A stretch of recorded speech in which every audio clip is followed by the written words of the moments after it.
კარგით, მეგობრებო, გავაზიარებ ახლა ჩემს პრეზენტაციას. მინდა გითხრათ, რომ ჩვენ დღეს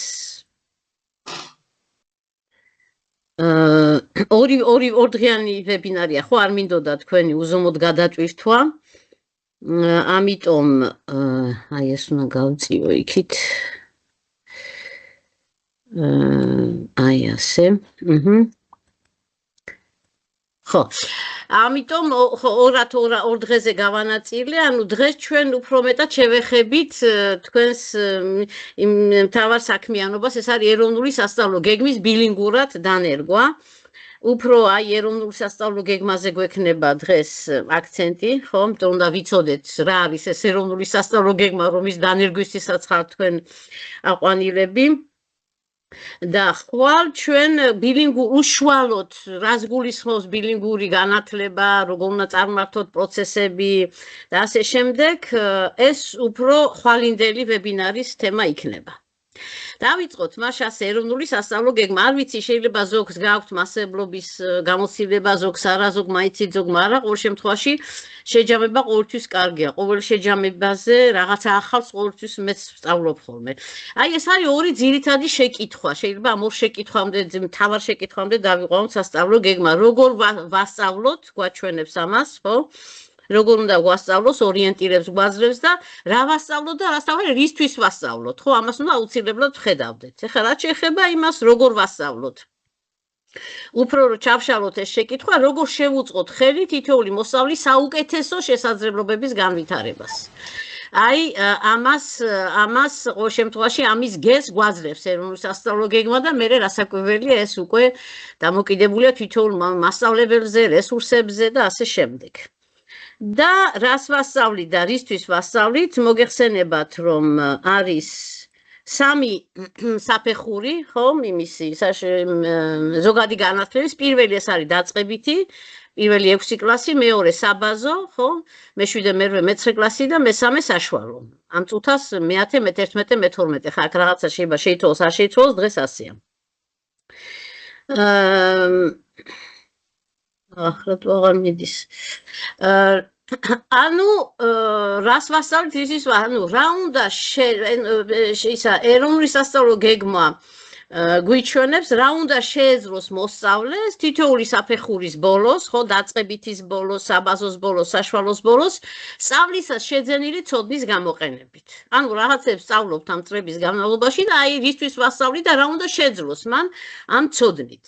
აი ამას გვაჩვენებს ეროვნული სასწავლო გეგმა. და ასევე რა ღირებულებები და რა წარმოდგენები უნდა ჩამოუყალიბდეს მოსწავლეს. აი ეს არის ჩვენი ეროვნული სასწავლო გეგმა. ეს ეროვნული სასწავლო გეგმა არის ჩარჩო დოკუმენტი ყველა სკოლისთვის და ყველა სკოლა მიმართული უნდა იყოს იქით, რომ განახორციელოს ეროვნული სასწავლო ხოჭა ამ ბიზნესისკენ უნდა იყოს მიმართული. ეხლა სხვაგვარად რო შევხედოთ, ხო, აგერ ვხედავთ ეროვნული სასწავლო გეგმა, ეროვნულ სასწავლო გეგმაში გრძელვადიანი მიზნებია, ხო, ეს არ არის დეტალიზებული კლასების მიხედვით. არა. აი როგორ მივიდე მე-4 კლასის ბოლოს მისაღწევ შედეგებამდე, ხო, აი ამას უკვე გამოშლის თვითონ სკოლა. ის დაგეგმავს, რას აკეთებს პირველ კლასში, მეორე კლასში, მე-3 კლასში, მე-4 კლასში. ამისთვის რასაკვირველია, უამრავი დამხმარე საშუალებებია, აგერ სახელმძღვანელოები, ოღონდ ეს არ უნდა აგვერიოს, ხო, სახელმძღვანელო პროგრამა არ არის. თვითონ სკოლა ადგენს თავის პროგრამას, რასაკვირველია თავისი მოსწავლეების შესაძლებლობების და საჭიროებების გათვალისწინებით. და ეს ხდება ფორმალურ გარემოშიც, არაფორმალურ გარემოშიც რაღაც აქტივობები არის და აი ეს ერთიანად მიმართულია იქით, რომ რასაც მეუბნება მე-4 კლასის ბოლოს რა უნდა შეძლოს მოსწავლემ, რას უნდა აცნობიერებდეს და ასე შემდეგ, აი აქეთკენ წავიყვანო მთელი პროცესი, ხო? იგივე არის მე-5, მე-6, მე-7, მე-8, მე-9, მე-10, მე-11, მე-12. აი ეს ყველაფერი ერთად შეიძლება ითქვას, რომ არის სასკოლო სასწავლო გეგმა. ანუ ჩვენ გვაქვს ეროვნული სასწავლო გეგმა, ხო, რომელიც საერთოა ყველასთვის, რომელიც ჩარჩო დოკუმენტია და გვაქვს უკვე ეროვნული სასწავლო გეგმა, რომელსაც ჩვენ ვუწოდებთ სასკოლო კურიკულუმს. ნუ შემთხვევით არ არის შერჩეული ცხადია ეს ტერმინი. ამას ვნახავთ, ხო, ამ ტერმინის შემოტანამ, ამ ტერმინს შემოყვა ახალი ხედვა. რომელიც არც ისეთი ახალია, უძველესიც არის, ხო? ყველა ბრძენი ამ ხედვას ფლობდა. მაგრამ ახლა ვცდილობთ, რომ საყოველთაო გახდეს. ხო, მოკლედ ეს არის სასკოლო სასწავლო გეგმა. ანუ რეალურად ყველა სკოლა მოწოდებულია, რომ თავისი სასკოლო სასწავლო გეგმა შექმნას, იმიტომ რაც შეიძლება უკეთ მიესადაგოს იმ საჭიროებებს, იმ შესაძლებლობებს, რომელიც არის მისი სკოლის კონტექსტში. ეროვნულ სასწავლო გეგმას ორი პრინციპული მოთხოვნა აქვს და აი ამ ორ პრინციპულ მოთხოვნაზე შევაჩეროთ ჩვენი ყურადღება. პირველი მოთხოვნა, ჩვენ ვთქვით, უნდა ვხედავდეთ რისთვის ვასწავლით. რასაკვირველია, ჩვენ საგნებს ვასწავლით, მაგრამ ჩვენ დარგის სპეციალისტებს ვზრდით სკოლაში? არა, არანაირად, ხო? ანუ ეს საგნებიც არის საშუალება მოსწავლის განსავითარებლად. ანუ რეალურად რისთვის ვასწავლით, აი მრავალმხრივი განვითარება რომ მოხდეს მოსწავლეთა შესაძლებლობების და ამ ხრივ მე ამას უფრო დეტალიზებულად ვნახავთ, რა ტიპის უნარები უნდა განუვითაროთ მოსწავლეს იმისთვის, რომ შეძლოს ამ ცხოვრებაში თავისი შესაძლებლობების გამოყენება, ხო? და განვითარება და ასე შემდეგ. ეს არის კრიტიკული აზროვნება, შემოქმედებითობა, კომუნიკაცია, თანამშრომლობა, ნებელობა, საკუთარი მის მართვა, მოქალაქეობა. ამას უწოდებენ უპოსორეთ ეროვნულ გეგმაში ამას ქვია ზოგადი ფუნქციური უნარები. ნუ ამას ჩვენ ხვალ უფრო ხვალ არა, კიდე მესამე ვებინარი გვექნება და იქ უფრო შევეხებით. ახლა ამითი არ გაგირთულებთ ცხოვრებას. რაც შეეხება მეორე მოთხოვნას, მეორე მოთხოვნა არის როგორ ვასწავლოთ. აი მინდა ამასთან დაკავშირებით გაჩვენოთ ერთი პატარა ვიდეო. მოგეხსენებათ, რომ ბუნება ბევრ რამეს გვასწავლის ჩვენ. აი რითი რატომ გაჩვენებთ ამ ვიდეოს ნეტავ რას ფიქრობთ?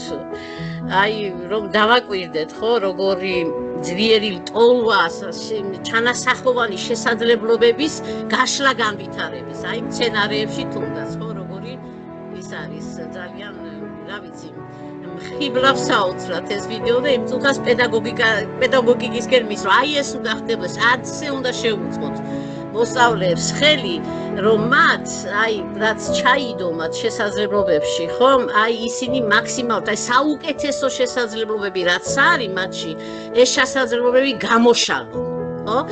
გაიხარონ, აი, ხარობს სცენარეები ვხედავთ, ხო?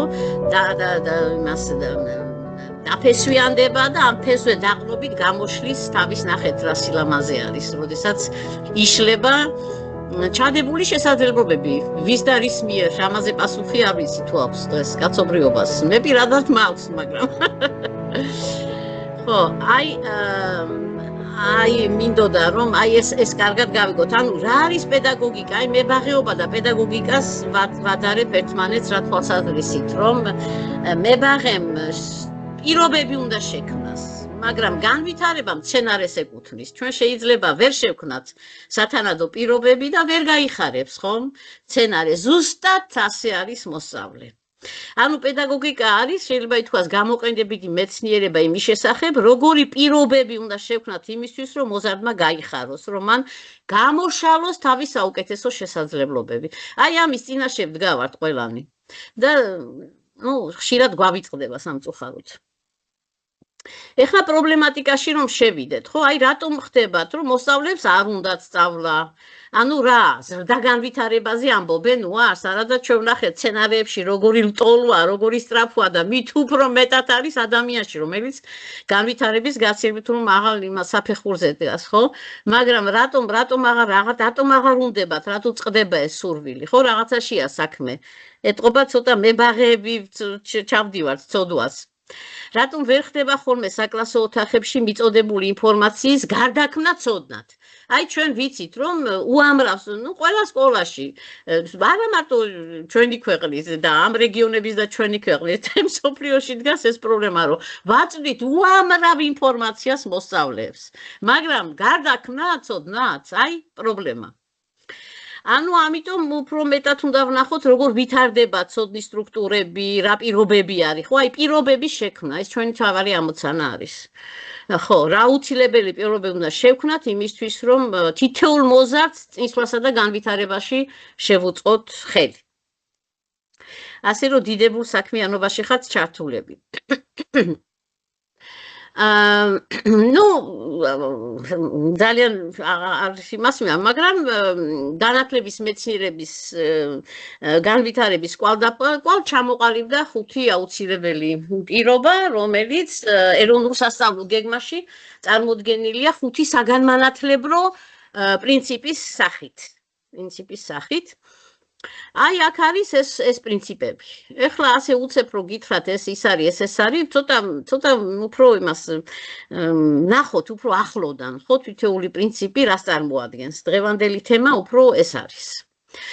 დავიწყოთ აი ცოდნის აგება წინარე გამოცდილებაზე დაყრდნობით, ხო? მოდით, ამით დავიწყოთ, ამ პრინციპის განხილვით. ხო, ეს ამ პრინციპებს უწოდებენ კონსტრუქტივისტურ საგანმანათლებლო პრინციპებს. ну, კონსტრუქცია ხო იცით რაც არის და კონსტრუირება არის აგება. ну, ქართულად რომ ვთქვათ, როგორ ავაგოთ ცოდნა. აი ამაზე არის დიდი მახვილი, აი ამ ასე ვთქვათ კონსტრუქტივისტურ პარადიგმაში. როგორ ხდება ცოდნის აგება. აი ამაზე ვფიქრობთ და იმისთვის ვიხდით, რომ საუკეთესო პირობები შევქმნათ, როგორც გითხარით, საამისოდ. მოდით აი ჩვენს თავს ჩავუკვირდეთ ცხოვრების გზებზე უამრავი წარმოდგენა ყალიბდება სხვადასხვა საკითხთან დაკავშირებით. ხომ ასეა, ბევრ რამეს ვსწავლობთ და მე რო გკითხოთ მაგალითად ასეთი რამე, რომ რა ფაქტორები მოქმედებს სწავლაზე. თქვენს გონებაში ამ დროს გააქტიურდება გარკვეული ეგრეთ წოდებული აზრობრივი სქემები, ეს არის გონებაში დამკვიდრებული ცოდნები, წარმოდგენები, ცოდნის სტრუქტურები, წინარე ცოდნა. და აი წარმოიდგინეთ, რომ დაგავალეთ, მოდით ახლა თქვენ დაიყავით ჯგუფებად, რა დადებითი და უარყოფითი ფაქტორები თქვენი აზრით, რა დადებითი და უარყოფითი ფაქტორები შეიძლება ზეგავლენა მოახდინოს სწავლაზე, მომიმზადეთ ესა და წარმოვიდგინეთ პრეზენტაცია, ხო? ну, წარმოიდგინეთ, რომ აი ეს გააქტიურდება თქვენი აი ეს აზრობრივი სქემები, ამოქმედება, რასაც მე ვეძახი, რის გამოც ცოტას მასშაყირებელი, მაგრამ არაუშავს გონებრივი საამქრო, ხო? და აი თქვენ დაიწყებთ ამ ინფორმაციის დამუშავებას და რაღაცა პასუხების მომზადებას. ეს აზრობრივი სქემები რეალურად ის ცოდნა არის, რომელიც ჩვენს საშუალებას გვაძლევს, რომ მიღებული ინფორმაცია დავამუშაოთ და გაგების აქტები განვახორციელოთ. მაგალითად შეიძლება გკითხოთ, როგორ გადავჭრათ ეკოლოგიური პრობლემები. მართალია, ამის სპეციალისტები არ ხართ, მაგრამ რაღაც წარმოდგენები მაინც ამასთან დაკავშირებით გაქვთ და აი შეიძლება გთხოვოთ, რომ მოდით აი თქვენ რეგიონში ამ პრობლემას როგორ გადაწყვეტავდით და ამაზე გამუშაოთ, ხო? შეიძლება როგორია კარგი მასწავლებელი. მიმსამინდა უამრავი სფერო არის, რომელთან დაკავშირებით და თქვენ რაღაცა აზრობრივი სქემები გაქვთ და როდესაც რაღაცა ინფორმაცია მოდის, უცებ ეს აზრობრივი სქემები აქტიურდება და თქვენი გონებრივი საამქრო იწყებს ამოქმედებას. აზრობრივ სქემას ერთი საოცარი თვისება აქვს, რომ ის საშუალებას გვაძლევს, რომ ჩვენ განვახორციელოთ გაგების აქტები, ხო? მაგრამ როდესაც ჩვენ ვახორციელებთ გაგების აქტებს, ეს თავის მხრივ კიდე განავითარებს აზრობრივ სქემებს. ანუ ბავშვი, რომელიც გაგების პროცესებში ყავს ჩართული, მას უვითარდება კიდევ უფრო მეტად აზრობრივი სქემები და შემდეგ კიდევ მეტი გაგების აქტების განხორციელების საშუალებას აძლევს ეს. აი ეხლა ანუ აქ მოდელი როგორი არის? ლუკა, კარი მოხურე რა. აი ტიტლად ინფორმაციაში მოვდის, რაღაც სიგნალი მოდის ჩემამდე. თუ ამ ინფორმაციასთან დაკავშირებით მე რაღაცა წარმოდგენები, რაღაცა ცოდნები მაქვს, მაშინ ჩემი ცოდნის საცავები იხსნება. აი ნახეთ, ესეც ძალიან მნიშვნელოვანია, ესეც ხშირად არ არის გათვალისწინებული პედაგოგიკაში, რომ რაღაცა ცოდნები კი მიყრია თავში, მაგრამ შეიძლება ის ცოდნის საცავი არ გამეხსნას. ანუ ისეთი ინფორმაცია უნდა მომაწოდოთ, რომ გაიხსნას, წინარე ცოდნა გააქტიურდება ამ აზრობრივი სქემების სახით და ამუშავდება გონებრივი საამქრო. აი ახლა მოდით ასეთი ექსპერიმენტი ჩაატარეთ თქვენს თავზე. თუ მაინც და მაინც ფსიქოლოგები და ენათმეცნიერები არ ახართ, ასეთ შეკითხვას დაგისვამთ. ეთანხმებით თუ არა სემანტიკის წარმომადგენლების განმარტებას დენოტატისა და სიგნიფიკატის შესახებ. ეხლა თქვენ წარმოიდგინეთ, რომ მე ისევ დაკავით ჯგუფებად და გთხოვეთ, რომ აი თუ შეიძლება იმსჯელეთ ამ საკითხის ირგვლივ და მოამზადეთ თქვენი პასუხი, ანუ პოზიცია, კი თუ არა, ეთანხმებით თუ არ ეთანხმებით და რატომ. რა მოხდა ამ დროს თქვენს გონებაში? აი თუ დააკვირდით, როდესაც ეკოლოგიაზე გითხარით, როდესაც კარგ მასწავლებელზე გითხეთ, რა მოხდა თქვენს გონებაში და აი ახლა რა ხდება თქვენს გონებაში, როდესაც ამას გეკითხებით. ნუ მე ვივარაუდებ, რომ როგორც ჯამქალი ბატარია, რომელიც ვეღარ მუშაობს, არც ერთი აზრობრივი ხატი არ გააქტიურდა, იმიტომ თქვენ ამასთან დაკავშირებით წინარე ცოდნა არ გაქვთ.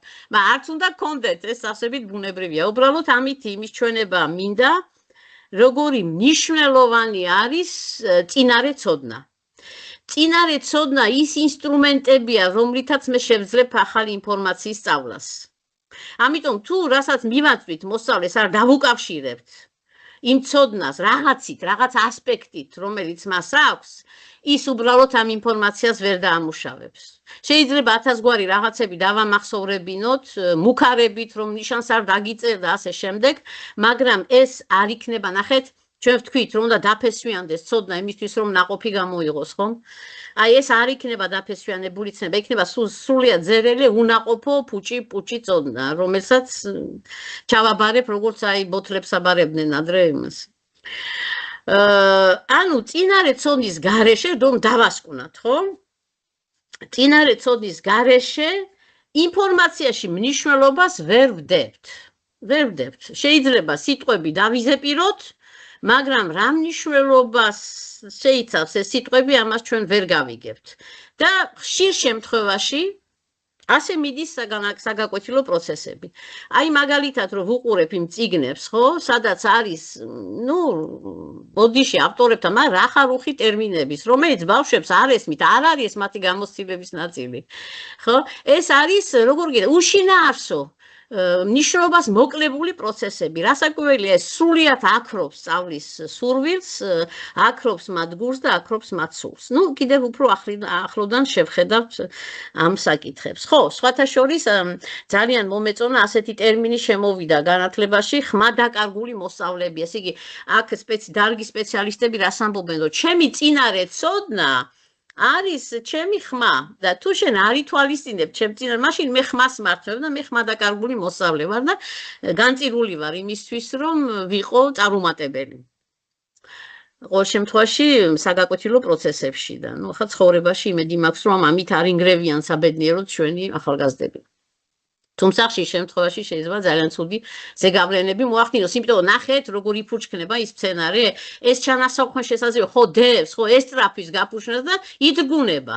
რომ ითრგუნება, მე უკვე ეს თვითონ ბავშვი ახალგაზრდი წინააღმდეგ ტრიალდება. იმიტომ რომ ეს აწუხებს ეს ძალები, ეს ენერგიები, მაგრამ ვერ გამოშალა და უკვე ცუდი ფორმით გამოიშლება, ხო?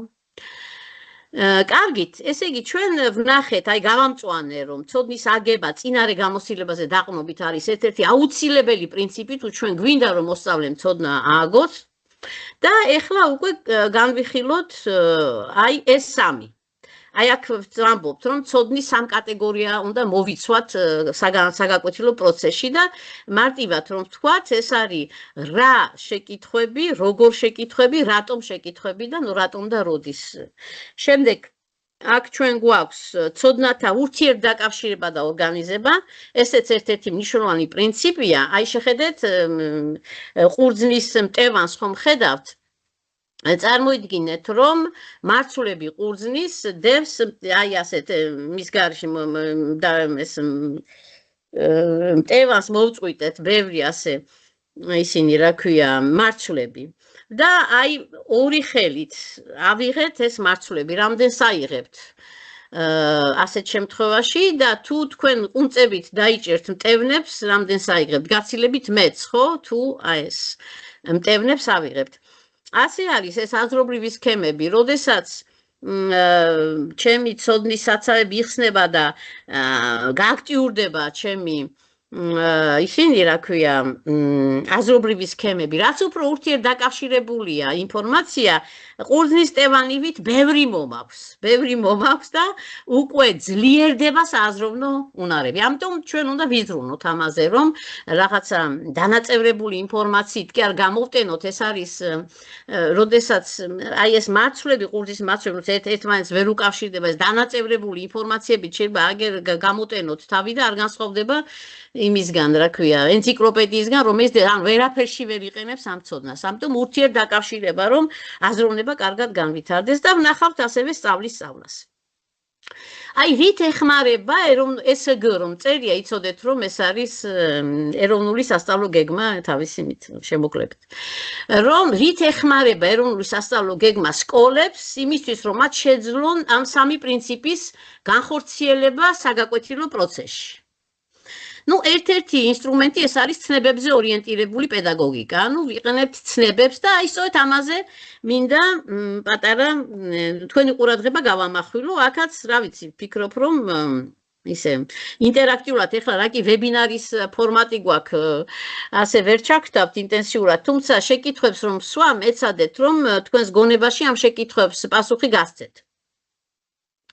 აი ჩვენი წარმოდგენები ავიღოთ მაგალითად ქვეწარმავალი არის ცნება ხო? აი რა წარმოდგენები გვაქვს ქვეწარმავლების შესახებ? მაგალითად არის თუ არა ქვეწარმავალი ნიანგი აი ერთი პირობაა ხონდაც რომ აი ვინც ბუნებისმეტყველია იმისთვის ეს არის ნაცნობი თემა და ყოველ შემთხვევაში ნუ უპასუხებენ მაინც თუ კი ვინმე მიპასუხებს, ხო? უფრო ჰუმანიტარებისკენ არის ეს შეკითხვა მიმართული, ვისაც ბუნებისმეტყველება არ აქვს შესწავლილი, ხო? ნიანგი არის თუ არა ქვეწარმავალი, გველი, კუ, ჭიაყელა, ხვლიკი, გველთევზა, მფრინავი დინოზავრი. თუ შეიძლება რომ კარგი იქნებოდა ვიღაცამ, აი ვინც არ არის ბუნებისმეტყველი, აი მისი წარმოდგენების მიხედვით, რომელი არის ქვეწარმავალი, რომელი არა, შეიძლება მოიწეროთ და თამთა წაგვიკითხავს ისე, რა ვიცი, ან შეიძლება ვინმე მსურველი თუ არის, რომ თავისი მოსაზრება გამოთქვას ამასთან დაკავშირებით. გამარჯობათ, მე ძალიან მინდოდა რომ რა ვიცი, რაღაცა ვდგარი ამაზე. ბუნებას მომცემთ. აბა გისმენთ. ბუნებისმეტყველი არა ვარ, ინგლისურის მასწავლებელი ვარ. მაგრამ ამჟამად ვმუშაობ ლინგვისტიკურ ბუნებაზე, ხო. ხო და შემიძლია ვთქვა რომ ისა აქედან ქვეწარმავალია ნიანგი, გველი, გუ, ჭიაღელა არის ჭია, რაც მიწაში ცხოვრობს, ეს არ არის ქვეწარმავალი, ხვლიგიც ქვეწარმავალია. გველთევზა რაც ძერია თევზია არ არის ქვეწარმავალი და დინოზავრებიც არიან უფრო სწორად იყვნენ ქვეწარმავლების ძინავრები. ასე ყველა ეთანხმებით რომ მფრინავი დინოზავრი და ჭიაყელა ქვეწარმავალია? სხვები როგორ არის? განსხვავებული მოსაზრება არსებობს თუ არა? დიდი მადლობა თქვენი სახელი?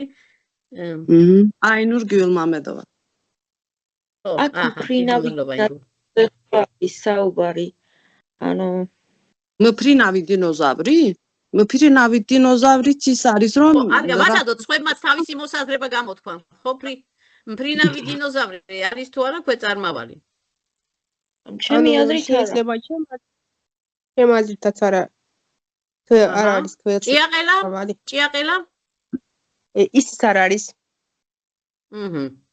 აი ხედავთ განსხვავებული მოსაზრებები არის ხო ზოგი ფიქრობს რომ არის ზოგი ფიქრობს რომ არ არის ეს არის თქვენი წარმოდგენები ამ საკითხთან დაკავშირებით ახლა დავსვათ შეკითხვა საიდან ვიცით რა ცოდნას ვეფუძნებით და რა წარმოდგენებს მეცნიერულ წარმოდგენებს არამეცნიერულს მოდით გავაგრძელოთ ახლა მე თქვენ მოგცემთ ცნების დადებით მაგალითებს ანუ ცნება არის ქვეწარმავალი და მე გეუბნებით რომ აი აქ რო ჩამონათვალი მაქვს ნიანგი ხვლიკი გველი და მფრინავი დინოზავრი ყველა არის ქვეწარმავალი. წინასწარ გეუბნებით, რომ აი ესენი არიან ქვეწარმავლები.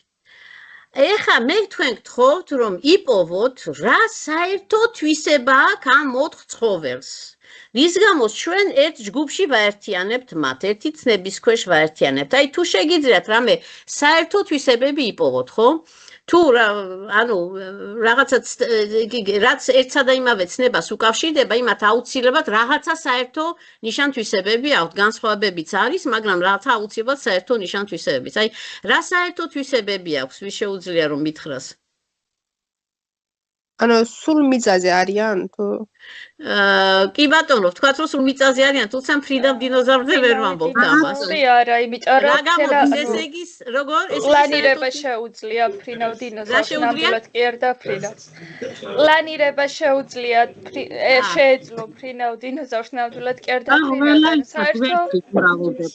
საერთო არის, კი, კვერცხით მრავლდება, კიდე სამსახურიანი გული აქვთ.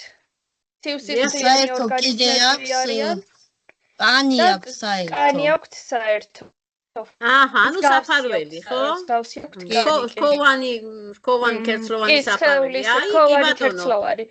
კი ბატონო, შეიძლება სისხლიანები არიან, იმიტომ რომ სამსაკნიანი გული აქვთ თქვენ აქედან ეხა გამომდინარე. ჰა? ბიოლოგი და ბუნების მეტყველებაში ერკვევით, ნუ გავხსენებთ პასუხს. ბოდიში. კანი. ხო, არა, ნუ ეხლა ჩაგვიშალეთ ექსპერიმენტი. არა, რატო სწორად თქვენს. არა, ხო, მაგრამ სწორი პასუხები არ მჭირდებოდა ამ ეტაპზე. კარგით, ეხლა ვნახოთ, მოკლედ იმას მივაგენით, რომ აი მაგალითად საფარველი ერთნაირი აქვთ, ხო? შეიძლება ეს ითქვას. კიდე რა ვთქვით? აი ეხლა დავუშვათ, ვეღარ მივდივართ წინ. მოდით ეხლა მე თქვენ გაჩვენებთ უარყოფით მაგალითებს ცნების. გეუბნებით, რომ ლომი არ არის ქვეწარმავალი და ასეთი ტიპის შეკითხვას გისვამთ. რა თვისება არ აქვს ისეთი ლომს, რაც აქვს ყველა მაგალითს. ნუ ამ შემთხვევაში მაგალითად თქვენ უკვე თქვით, რომ მაგალითად საფარველი სხვა აქვს, ხო? გავაგრძელოთ, რა თვისება აქვს კალმახს ისეთი, რაც არა აქვს არც ნიანგს, არც ხვრს, აგვერს და არც მფრინავ დინოზავრს. აბა ვინ მიაგნებს ამას?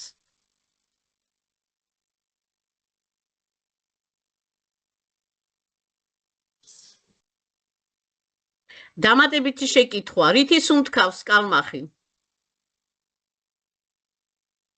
ლაყუჩებით. კი ბატონო, ნიანგი? ნიანგი არა, ფილტვებით. ფილტვებით, კი ბატონო. ხვლიკი?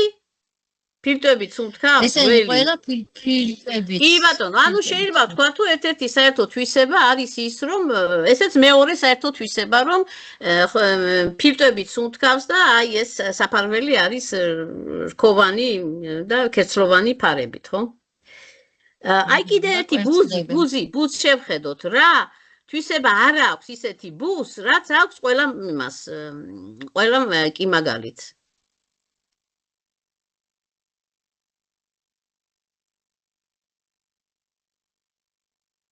სხვათაშორის კალმახსაც აქვს და ლომსაც. ნიანგსაც, ხვლიკსაც, რაც ბუს არ აქვს. უბრალოდ არ აქვს ბუს ის, რაც აქვს დანარჩენ ყველას. ფრთები აქვს, ფრთები. მაგრამ აი მფრინავ დინოზავრსაც ფრთები აქვს. აი სხეულის აღნაგობას რო დავაკვირდეთ. რა აქვს? სამი ნაწილისგან შედგება ბუზი. ხო, ანუ ხერხემალი აქვს. ისინი არა. ხერხემალი ბუს, ხო, და იმათ აქვს ხერხემალი. კი. იმათ აქვს. ანუ ჩვენ მივაგენით ეხლა ესე იგი ბუნების მეტყველები ძალიან მკაცრად მოექცევით, შეიძლება რაღაცა მეშლება, მაგრამ ალაუშას თავარია ცნების პრინციპი გავიგოთ ეხლა. ანუ ჩვენ მივაგენით სამ არსებით თვისებას. მიუხედავად იმისა, რომ გარეგნობით და ბევრი ნიშნით, აი ეს ცხოველები, ნიანგი, ხვლიკი, გველი, მფრინავი კუ, ისა დინოზავრი ერთმანეთისაგან განსხვავდება, რაღაცა ნიშან-თვისებები აქვთ, რომელიც არის საერთო, რის გამოც ჩვენ შეიძლება ისინი ერთსა და იმავე ცნებას მივაკუთვნოთ, ხო? აი შევხედოთ. აი აქ არის წარმოდგენილი ცნების სტრუქტურა. ანუ ცნება შედგება სამი კომპონენტისგან. ერთი ეს არის ტერმინი, ანუ თვითონ სახელი, ხო? მეორე ეს არის ცნების შინაარსი, ანუ რა არსებითი თვისებები ახასიათებს ყველა ობიექტს, რომელიც შემოვა ამ ცნების ქვეშ, რომელიც ამ ცნების კატეგორიაში შემოვა. აი, მაგალითად ეს სამი თვისება, რომ ყველა ფილტვებით სუნთქავს, ყველას აქვს ხერხემალი და სხეული დაფარული აქვს რქოვანი ქერცლით ან რქოვანი ფარებით, ნუ, ქერცლოვანი საფარველით. აი ეს სამი თვისება და მესამე კომპონენტი ეს არის ცნების მოცულობა, ანუ რამდენი რა რაოდენობის ობიექტები რა ობიექტები შემოდის, რა რაოდენობის კი არა, რა ობიექტები ამ შემთხვევაში რომელიც ცხოველი შემოდის ამ კატეგორიაში. ნუ ეხლა მე რაც ვიცოდი მაგრამ მე მგონი 500-მდე თუ 600-მდე სახეობა არსებობს, ხო? ანუ ეს უკვე კონკრეტული მაგალითია, ხედავთ, ნიანგი, გველი, კუხლი, დინოზავრი, ეს ყველაფერი არის კონკრეტული მაგალითები. ხომ ასეა? აი, როცა ჩვენ ცნების პედაგოგიკა რას გვეუბნება, რომ ცნებებს რომ ვიყენებთ, ნუ ტერმინებს, ხო, ცნებებს რომ ვიყენებთ, მოდით შევიყვანოთ ცნების არსში. ცნების შინაარსი გაიგოს მოსწავლემ. ცნების შინაარსი გაიგოს, ამითი მას ექნება არსებითი ცოდნის სტრუქტურა.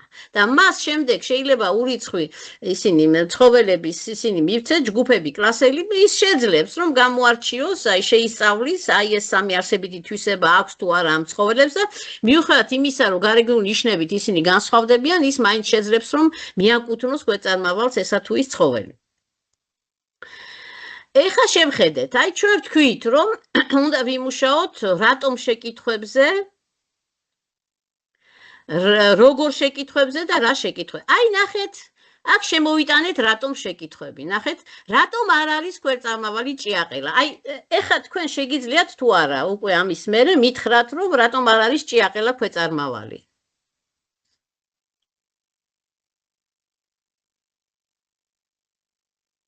ანუ ეს სამი თვისება იცით ხო ქვეწარმავლის და შეგიძლიათ თუ არა ახსნათ რატომ არ არის ჭიაყელა ქვეწარმავალი. ან შეგიძლიათ თუ არა ამიხსნათ რატომ არის ნიანგი ქვეწარმავალი. რა ვიცი, კი ან არა მაინც მიპასუხეთ, შეგიძლიათ თუ არ შეგიძლიათ.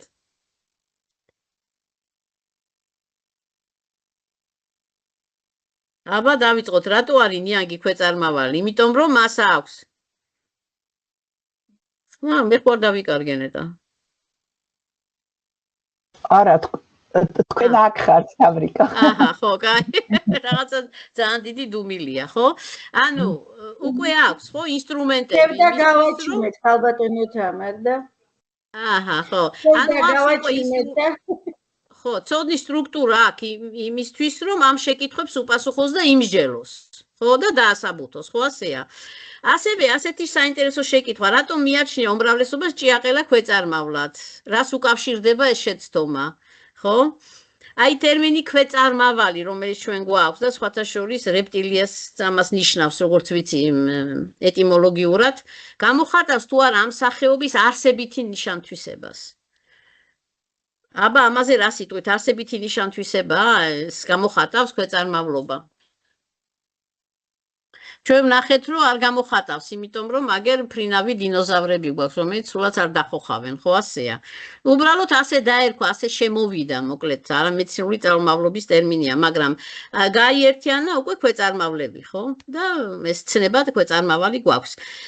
აი ეს რატომ შეკითხვები გვაჩვენებს, რომ მოსწავლეს უკვე შეუძლია აზროვნო უნარების წარმოება. რატომ? იმიტომ რომ მას რაღაცა არსებითი ცოდნა მივეცით.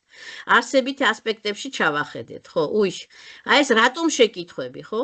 შემდეგ შეიძლება როგორ შეკითხვები, მაგალითად, როგორ გამოვარკვიოთ ქვეწარმავლებს მიეკუთვნება თუ არა კონკრეტული ცხოველი.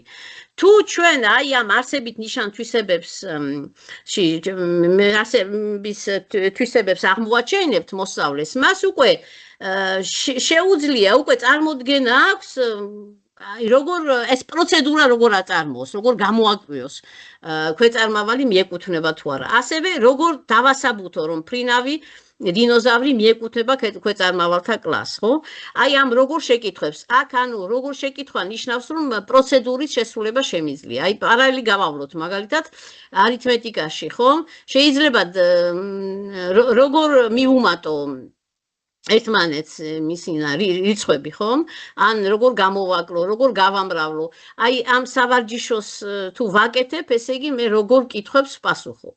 და მესამე კატეგორია არის რა შეკითხვები, რა არის ქვეწარმავალი, ხო? აი შეხედეთ, აი აქ აგვაქვს ჩვენს პრობლემა. რა არის ქვეწარმავალი? შეიძლება განმარტება მომცეთ თქვენ და მითხრათ, რომ აი გაკვეთილზე ან საკონტროლოზე კითხავთ, მე დავიმახსოვრებ ამ განმარტებას და დაგიწერთ ან ჩაგაბარებთ ამას ზეპირად. მაგრამ ეს იქნება დამახსოვრებული ცოდნა, მაგრამ ეს გააზრებული ცოდნა იქნება? ანუ მე ავაგე ცოდნის სტრუქტურა ჩემში და ამით ვპასუხობ, თუ უბრალოდ გარეგნული ცოდნა, არაორგანული ცოდნა, რომელიც მე უბრალოდ დავიმახსოვრე.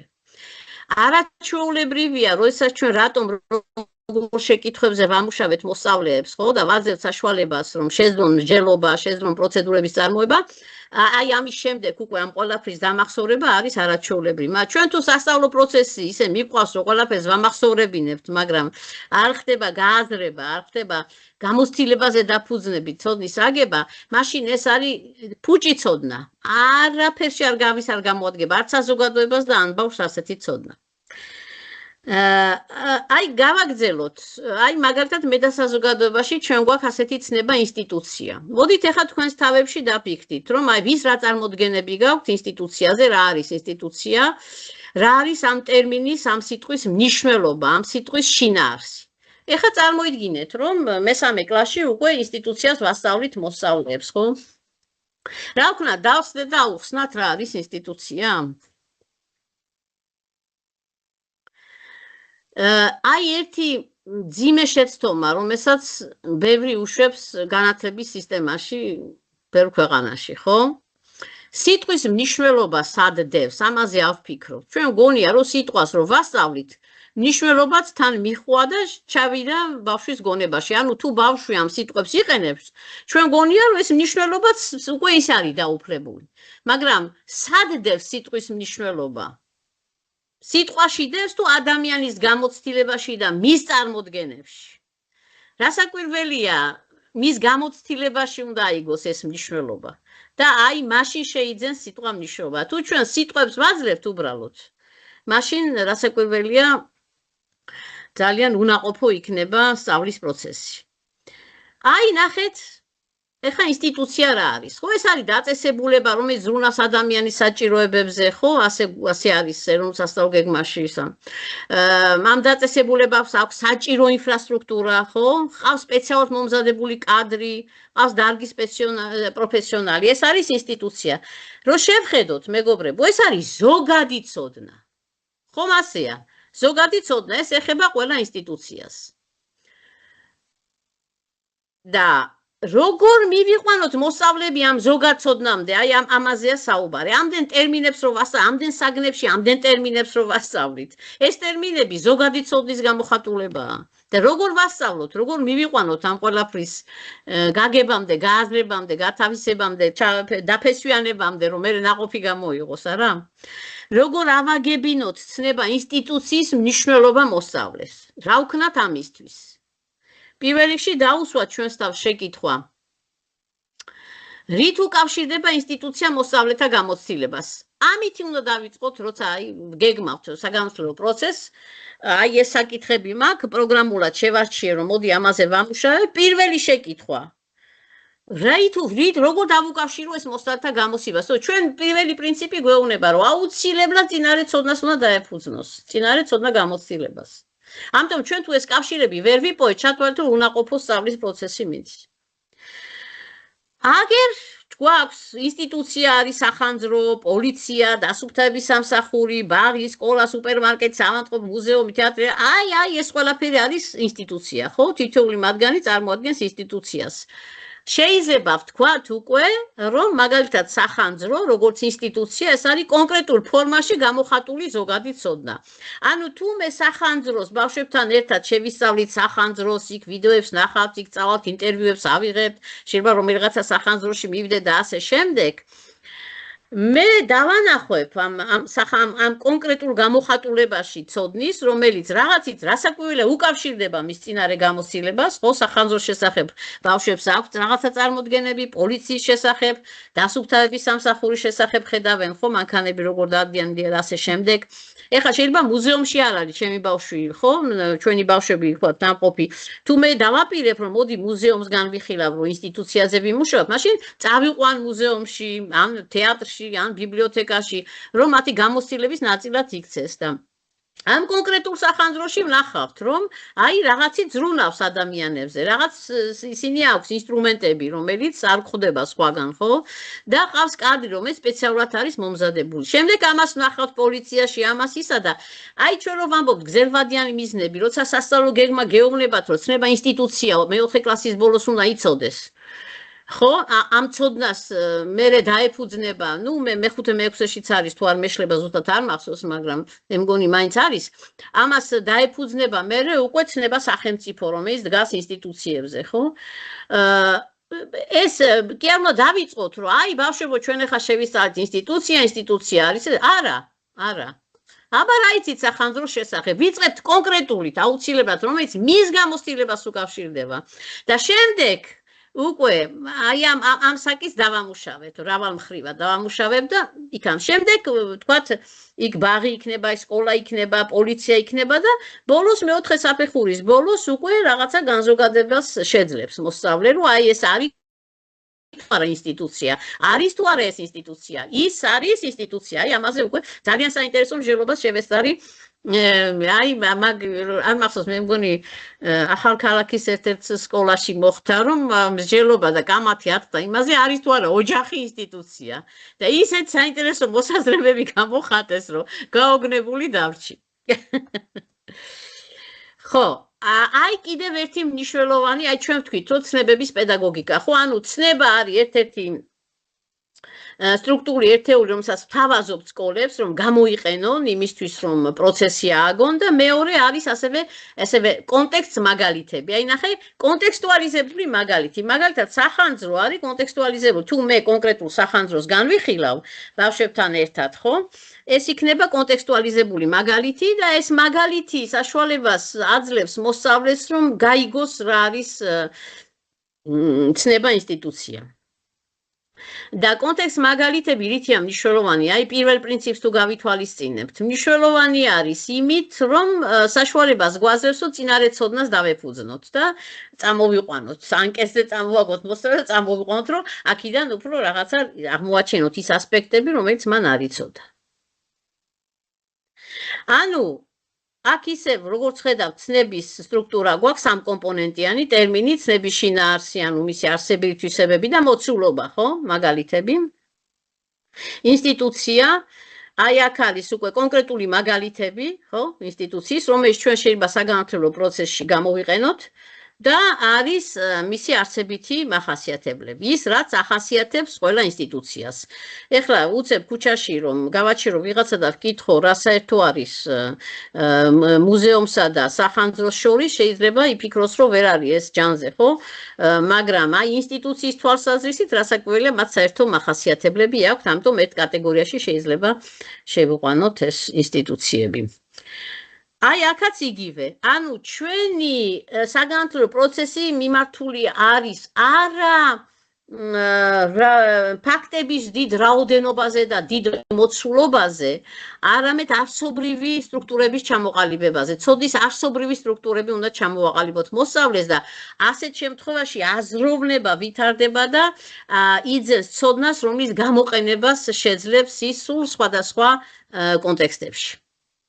ამიტომ არის აი ეს ცნების პედაგოგიკა. ეხლა თუ დავაკვირდებით, ხო?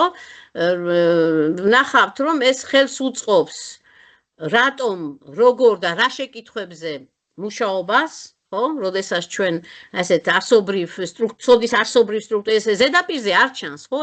ეს ზოგადი ცოდნა არ ჩანს ზედაპირზე. ამ ცოდნამდე მიყვავს მოსწავლე. ანუ ამითი მის გამოცდილებაში აიგება ცნება ინსტიტუციის მნიშვნელობა.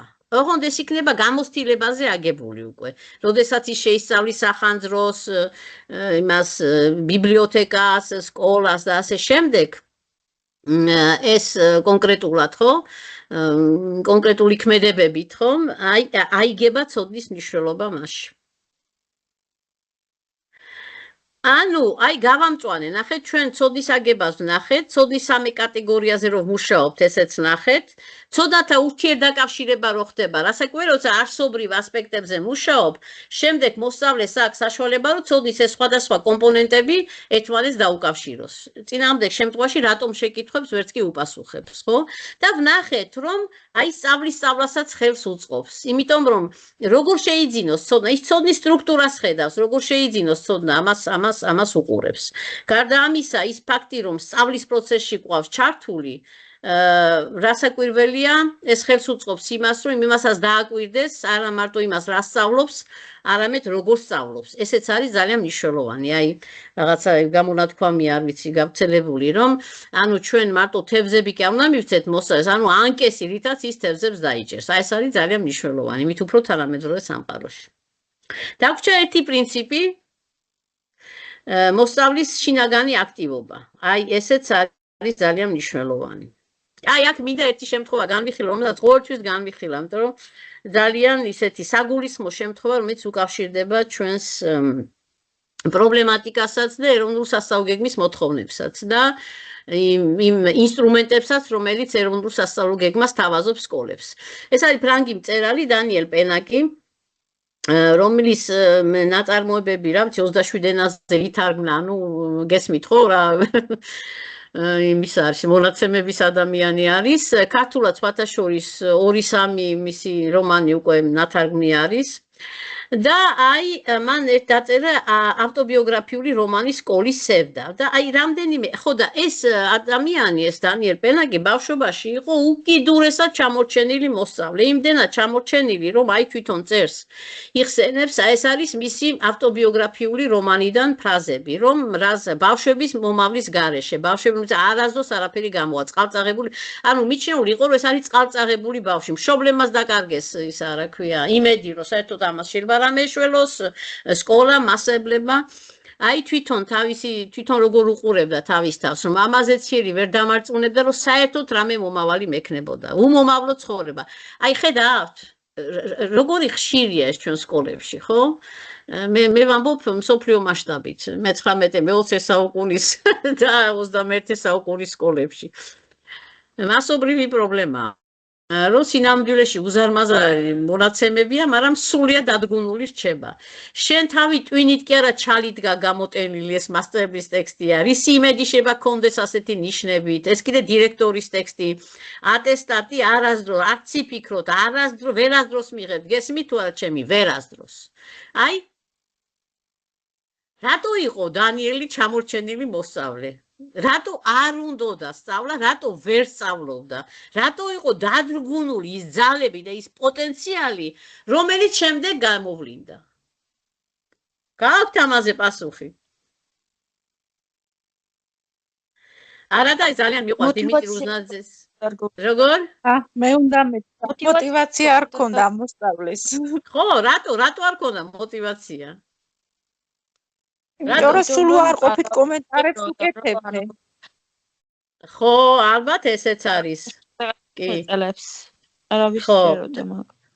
ხო, და ასევე მნიშვნელობას ვერდებდა იმ ყველაფერს ასწავლიდნენ. ხო? აი ვერდებდა მნიშვნელობას და აი ხო, და რასაკვირველი უარყოფითი კომენტარების და დამოკიდებულებაც რაც ვნახეთ იქა, ხო? არა და დევს ძალები თითოეულ მოზარდში რომელსაც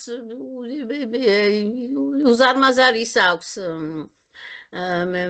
სწრაფვა განვითარების, ხო? მაგრამ აი წარმოიდგინეთ ეს რამხელა ის შემოაქვს ამას მე უარყოფითი შედეგები. ვინდა როგორ ამოიყვანა ფსკერიდან დანიელ პენაკი. ეს იყო ფრანგული ენისა და ლიტერატურის მასწავლებელი, რომელმაც ერთი რაღაცა შეამჩნია, რომ სულ უწევდა ტყუილების თქმა. იმიტომ ატყუებდა მასებლებს, ყველას ატყუებდა მშობლებს და ასე შემდეგ და ამ კაცმა შეამჩნია, რომ საოცრად გონება מחვილურ, საოცრად დახვეწილ და დამაჯერებელ ტყუილებს ამბობდა. და ჩავლო ამ თვისებას და განთავისუფლა, ანუ ის არც გრამატიკას სწავლობდა, არც კითხულობდა, არც წერდა, ну კატასტროფა იყო რა. და ჩვენი დღეს დაიბარა განთავისუფლა გაკვეთილი რომ ნუ გაივლიო ჩემ გაკვეთილებზო არ დავალებებს არ მოგთხოვო ერთადერთი უნდა დამიწერო რომანი უნდა დამიწერო და ესე იგი ყოველი კვირის ბოლოს თუ ორი კვირის ბოლოს არ მახსოვს ერთი თავი მომიტანე ოღონდ ისეთ მდგომარეობა ისე უნდა იყოს რომ რაღაცა გავიგო რას წერო აი აქედან იწყება აღმასვლა დანიელ პენაკის და ის წერს მე ვიღაცის თვალში უკვე ვარსებობდი როგორც მოსწავლე როგორც პიროვნება თავის მომავლით და რომანის წერას დიდი ენთუზიაზმით შემოდექი. შეხედეთ, ეხლა რომანის წერა ხომ ადვილი არ არის, ხო ძალიან უაღრესად კომპლექსური დავალება არის, ხო? ესე იგი, მან ყვება როგორ დაჯდა გრამატიკის წიგნები გადაშალა, ასწორებდა თავის ნაწილს, მაგრამ დაუკავშირდა თუ არა ეს მის წინარე გამოცდილებას, დაუკავშირდა. აღმოჩნდა თუ არა ეს მნიშვნელობის მქონე, შინაარსის მქონე დავალება, ხო? ეხლა იქ პერსონაჟები უნდა განესაზღვრონ და წარმოედგინა როგორი ხასიათის არის რა ურთიერთობები ექნებოდათ მე სიუჟეტის განვითარება ეს რა ვიცი აზრი ჩამოყალიბება და ასე შემდეგ წარმოიდგინეთ რამხელა კომპეტენციას ითხოვდა მაგრამ აი ეს შინაგანი ძალები წამოვიდა აი ეს мотиваცია რომ ბძანეთ გაძლიერდა мотиваცია იმიტომ რომ მიმზიდველი იყო მისთვის ამის გაკეთება მით უფრო რომ აი ამ შეატყო რა მტყვილებს რომ აწყობდა აი რაღაცა უნარები შეამჩნია ისეთი რომ აი შესაბამისი დავალება მისცა. ანუ ამ მასწავლებელმა რომელსაც პედაგოგიკის გენიოს ეძახის ორი მთავარი პირობა შექმნა. აი ჩვენ ხო ვამბობდით რომ უნდა პირობები შევქნათ იმისთვის რომ გამოშალოს თავისი შესაძლებლობები მოსწავლემ, ხო? ორი მთავარი პირობა შინაგანი ძალების გასააქტიურებლად. ერთი ეს არის თვითწმენის გაზრდა, რაც თქვენც აღნიშნეთ და ძალიან მიხარია, პიროვნების აღიარება, თვითეფექტიანობის განცდის გაზრდა. აი ნახე, იმის განცდა, რომ მე შემიძლია წინსვლა, მე შემიძლია დაუსტატება, მე შემიძლია რაღაცის გაკეთება, ხო, როდესაც ამბობს, რომ მე ვიღაცის თვალში უკვე ვარსებობდი როგორც მოსწავლე, როგორც პიროვნება თავის მომავლით, ხო? აი უკვე ემოციური ჩართულობა მოხდა საქმიანობაში, ხო, რაც ის გარეშეც კოგნიცია ვერ მუშაობს. ხო, აქვე მინდა გამიხსენო ერთი განათლების მეცნიერის კლეორის აქვია პერკინსის არაჩვეულებრივი შედარება. ის ადარებს ერთმანეთს ეკონომიკას და განათლებას და ამბობს, რომ იქაც რაციონალური ადამიანები არიან და აქეთაც. და უყურებენ დანახარჯებს და სარგებელს. ესე იგი, თუ ეკონომიკაში, თქვა, ბიზნესმენმა ნახა, რომ დანახარჯი აღემატება სარგებელს, მაშინ ის არაფრით ფინანსებს იქ იმ საქმეში არ ჩადებს, ხო, სწორია. ხო და ის შედარებას აკეთებს და ასეთი ტერმინი მოაქვს შემეცნებითი ეკონომიკა. აი განათლებაში დანახარჯი ფული არ არის, ხო, მაგრამ რა არის დანახარჯი და რა არის სარგებელი? დანახარჯი არის რა? მარცხის განცდა, განжის შიში, დასჯის შიში, დამარცხების გამოცდილება, დამცირებული მდგომარეობა, უშინაარსო საქმიანობები, უმწეობის განცდა, დამდგუნველი კონკურენცია, არ აღიარება. ეს ყველაფერი არის დანახარჯი. რა არის სარგებელი? წინსვლის განცდა, დახელოვნება დაუსტატების განცდა, თანადგომა, ხო, როცა გზნობ თანადგომას, მხარდაჭერას, კონსტრუქციული გარემო, ღირებული და შინაარსიანი აქტივობები, თვითეფექტიანობის განცდა, დაფასება, გუნდის მიერ აღიარება, სასკოლო თემის მიერ. აი ეს ყველაფერი ჯადოსნურად მოქმედებს და ქმნის სწორედაც აი იმ პირობებს, რომელიც ჭირდება მოზარდს და სხვათა შორის მასწავლებელსაც. ეს მარტო მოსწავლებს არ ეხება და სკოლის პერსონალს. ასეთი გარემო უნდა შევქმნათ ჩვენ სისტემაში. აი თამთამ რომ პატარა სიტყვა თქვა, ხო, ამაზე გაამახვილა ყურადღება, რომ აი ჩვენს გუნდში ეს გარემო არის შექმნილი და იმედი მაქვს, რომ ასე გავაგრძელებთ. აი შეხედეთ შემეცნებითი ეკონომიკა ამბობს, რომ შემეცნებითი ეკონომიკა არის დაბალ ენერგეტიკული საკლასო ოთახში, როდესაც დანახარჯი აღემატება სარგებელს, ხო? აი ჩვენ თუ აბა და ნიშანს არ დაგიწერდა ეს ტესტი ძალიან მომწონს ტესტი ღამე ეს იზმრება ბაბუს. და რასაკვირველია აქ ჩვენ გვაქვს ძალების ინვესტირების ძალიან დაბალი ხარისხი. ანუ мотивация იკლებს ძალებს არდებს ინვესტირებას არ აკეთებს თავისი შინაგანი ძალების შინაგანი შესაძლებლობის წინ ვერ მიდის და აი მოჯადოებულ წრეში ვექცევით. და აქეთ კიდევ მაღალენერგეტიკული ის არის შემეცნებითი ეკონომიკა საკლასო ოთახში, როდესაც სარგებელი აღემატება იმას რა ქვია დანახარჯს. განა რაღაცა დანახარჯები არის, არ არის, რასაც ქვია, მაგრამ ის აუცილებლად აღემატება. გზნობს თანადგომას, გზნობს წინსვლას, გზნობს რომ დაფასებულია, შინაარსიანი არის აქტივობები. ამიტომ აქ ძალების ინვესტირების ხარისხი არის მაღალი. ანუ ჩვენ ვთქვით, ხო, აი სცენარეს გარემო პირობებს უქმნის მებაღე, მაგრამ მის ნაცვლად ვერ გაიზრდება, ხო? ხო არ მიატყეპებს იმას, ფოთლებს, ტოტებს, მიაწეპებს, ეს რა იქნება, ხო? აქაც იგივეა. თუმცა ჩვენთან პირიქით მასებელი აქტიურობს, იმას ვადარებ ხოლმე, სპორტის მასებელმა სულ თვითონ რო შეასრულოს ყველა სავარჯიშო დაახლოებით ასეთ მდგომარეობაში ვართ ხოლმე საკლასო ოთახებში, სამეცნიერო, რაც არის საგნების ფარგლებში ვამბობ. ხო, მაგრამ აი შიგნიდან აი ეს სცენარის წვენი, ხო, რომ წამოვა, ხო, და აბა გაიშლება ფოთლები, კვირტები, ყვავილები და ასე შემდეგ, ასე ხდება აქაც. ასე მოხდა პენაკის შემთხვევაში, ხო? რაღაცა რომანი ბოლოს დაწერა და რამდენი რამე ისწავლა და თვითწმენა და მე უკვე წავიდა. და მეორე მთავარი პირობა რა არის? შინაარსიანი და ღირებული საქმის კეთება. აი ეს ძალიან მნიშვნელოვანია. დაუსრულებლად, მაგალითად, ჩვენ რო გვასწავლიდან უცხოურ ენას, ესე იგი, რა ვიცი, წლების განმავლობაში გრამატიკას და ლექსიკას სწავლობთ. რისთვის სწავლობთ ამ გრამატიკას და ლექსიკას? საჩინელი მოსაბეზრებელი იყო, ხო? იმიტომ ცხოვრებასთან არ უკავშირდებოდა ცხოვრებას, რაღაცა დავწერო, რაღაცასთან მაღაზიაში რა გავაკეთე და ასე შემდეგ, ხო? ანუ ცხოვრებისეულ კონტექსტებთან დაკავშირებული შემოქმედებითი დავალებები. ესეთი იყო რომანის წერა, დანიელ პენაკის ასეთი დავალება იყო. და ამან შექმნა სარბიელი იმისთვის, რომ აი ეს შინაგანი ძალები ამოძრავებულიყო. ზრდა განვითარების პროცესში ჩართულიყო. აი ხა ჩვენ ვნახოთ, რით ეხმარება ეროვნული სასწავლო გეგმა სკოლებს, აი ამ პრინციპის განსახორციელებლად, რომ შინაარსიანი იყოს დავალებები, ხო? კომპლექსური დავალებებით.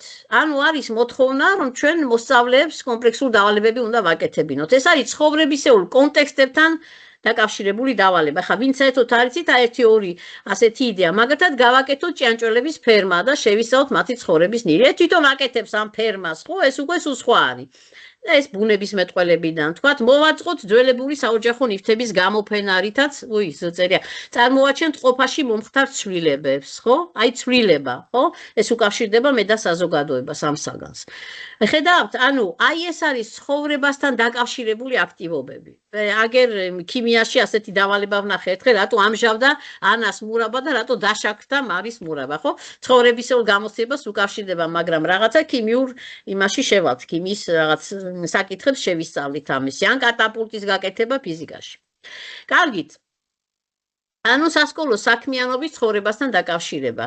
ესე იგი, ჩვენ ვიცით, რომ ცხოვრების გზაზე მოსწავლე ვითარდება, ხო? უამრავ რაღაცას სწავლობს.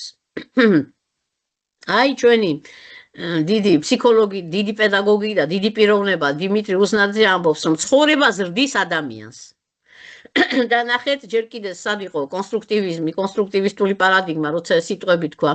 ამიტომ ვამბობ, რომ ნებისმიერ აგერ ჩვენ წელთაღრიცხვით მე-6 საუკუნე ისა რა ქვია კონფუცი, მერე აქეთ რა ვიცი სოკრატე, ყველა ადამიანი, რომელიც სავსე იყო სიყვარულით, იყო კარგი პედაგოგი.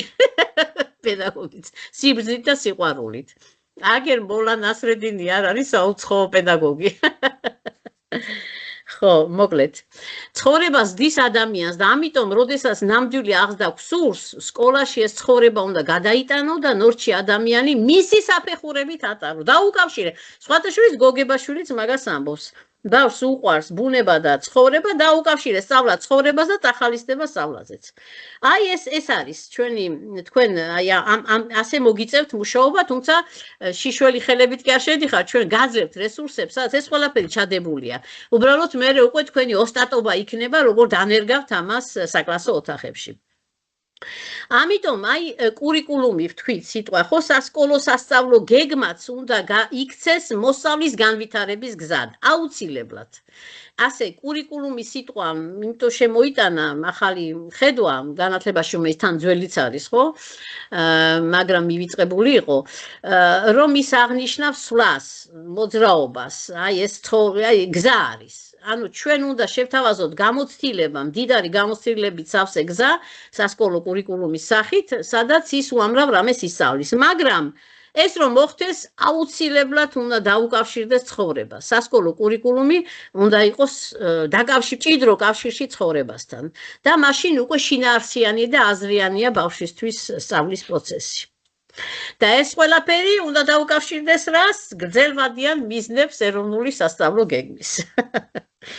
აი ნახეთ აქეთ, აი როგორი იყო მე-20 საუკუნის სკოლა, ცხოვრების გზა თავისით მიდის, ისეთი სრულიად, ახლა გამონაკლისები, ბედნიერი გამონაკლისები ყოველთვის იყო და ყოველთვის იქნება, მაგრამ ტიხარი, სკოლა ის ადგილი არ არის, რომელიც ცხოვრებას იქ არის, აი რაღაცა გაუთავებელი აბსტრაქციები, რაღაცა უნდა ჩავაბარო, რაღაცები რაც დამახსოვრებული მაქვს და აბსოლუტურად ხო, სულ სხვა ის იყო, აი ეს პროგრამაზე ორიენტირებული სკოლა, ასე ვთქვათ.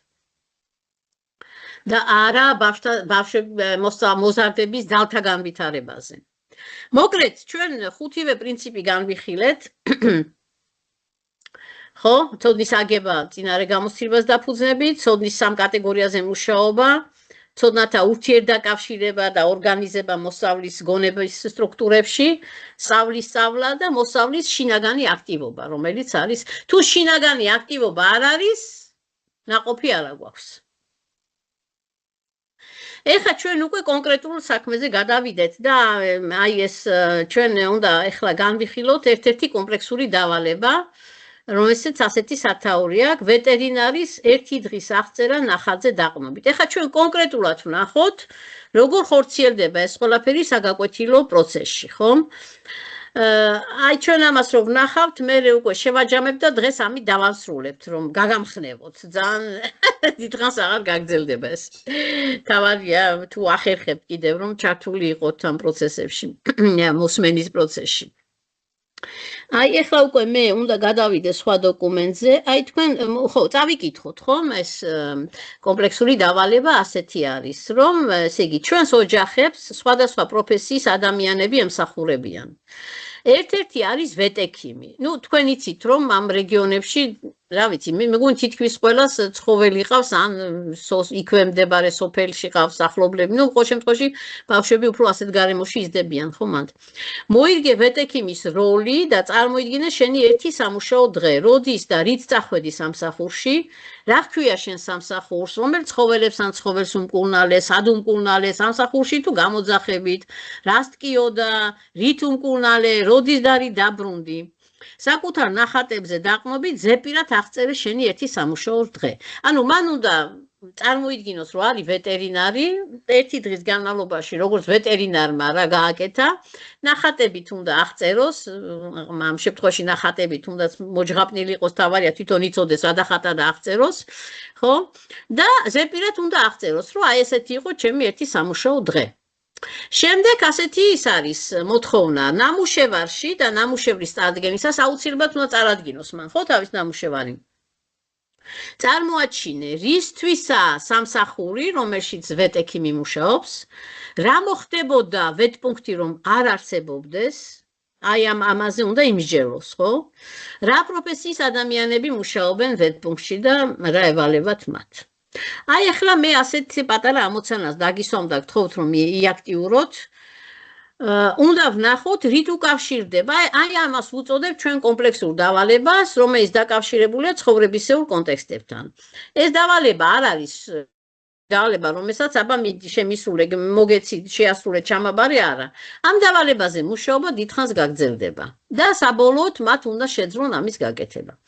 ეხლა პირველ რიგში ჩვენ ვნახოთ, რით უკავშირდება ეს დავალება სტანდარტს. ხო? ამიტომ ჩვენ სტანდარტში უნდა ვიპოვოთ, რომელ სამიზნეცნებაზე ვაპირებთ მუშაობას, როდესაც ამ ტიპის დავალებას ვაძლევთ, ამ დავალებას მივცემთ მოსწავლეებს. თქვენ ნახავთ, რომ იქ არის სავალდებულო თემები, საგნების მიხედვით, ხო, ძირითადად ყველა საგანს აქვს სავალდებულო თემები, ზოგიერთს არ აქვს. სავალდებულო უფრო ისინი არის ჩარჩო თემებისთვის, მაგრამ ეს უფრო ენებში. ანუ თემა რა გვაქვს, რა თემას უკავშირდება ესა და რომელ სამიზნეცნება ან ცნებებზე მუშაობთ. ანუ აქეთ სხვა რაღაც უნდა ყოფილიყო დაწერილი. საკითხი ალბათ თუ ორივეგან ცნება და მიტოვებია, კარგი არ უშეს. ჩვენს ოჯახებს, კიდევ ერთხელ, ჩვენს ოჯახს სხვა პროფესიის ადამიანები ემსახურებიან, ერთ-ერთი არის ვეტექიმი, მოერგე ვეტექიმის როლი და წარმოიდგინე შენი და შემდეგ უკვე. ეხლა ერთი რაღაცა მინდა, რაზეც მინდა ყურადღება გავამახვილო. კომპლექსურ დავალება აუცილებლად მოითხოვს რაღაც პროდუქტის შექმნას. იმიტომ თუ პროდუქტი არ უნდა შექმნას მოსწავლემ, ეს უკვე თვითონ არის გამოთიშული პროცესი, ან თვითონ უნდა იყოს ავტორი შემქმნელი, რასაკვირველია შეიძლება ჯგუფური სამუშაო იყოს, ხო? აი, რომელი არის ამ დავალებაში პროდუქტი? რა პროდუქტი უნდა შექმნას მოსწავლემ?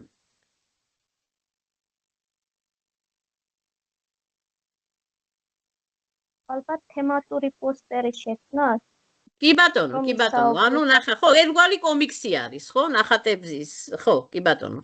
აი ეს ნახატები, რომელიც უნდა შექმნას და ის აღწერითი ტექსტი, რომელიც ზეპირად უნდა წარმოთქვას. შეიძლება რასაკვირველია წარწერებიც გაუკეთოს. შეიძლება დაგვეწერა რომ შექმენი კომიქსი. უბრალოდ რამეც რთული არ წარმოიდგინონ, დავწერეთ ნახატები. კი ბატონო, ეს არის პროდუქტი. ანუ პროდუქტი უნდა შექმნას. აუცილებლად არის ეს მოთხოვნა ყველა დავალებაში, რომ მოსწავლებმა რაღაც პროდუქტი შექმნან. მეორე ნაწილი, რისგანაც შედგება კომპლექსური დავალება აუცილებლად, ეს არის კრიტერიუმები. რაღაც კრიტერიუმები უნდა დააკმაყოფილოს მოსწავლემ. აი, თქვენი აზრით, რომელი არის აქ კრიტერიუმი ამ დავალებაში?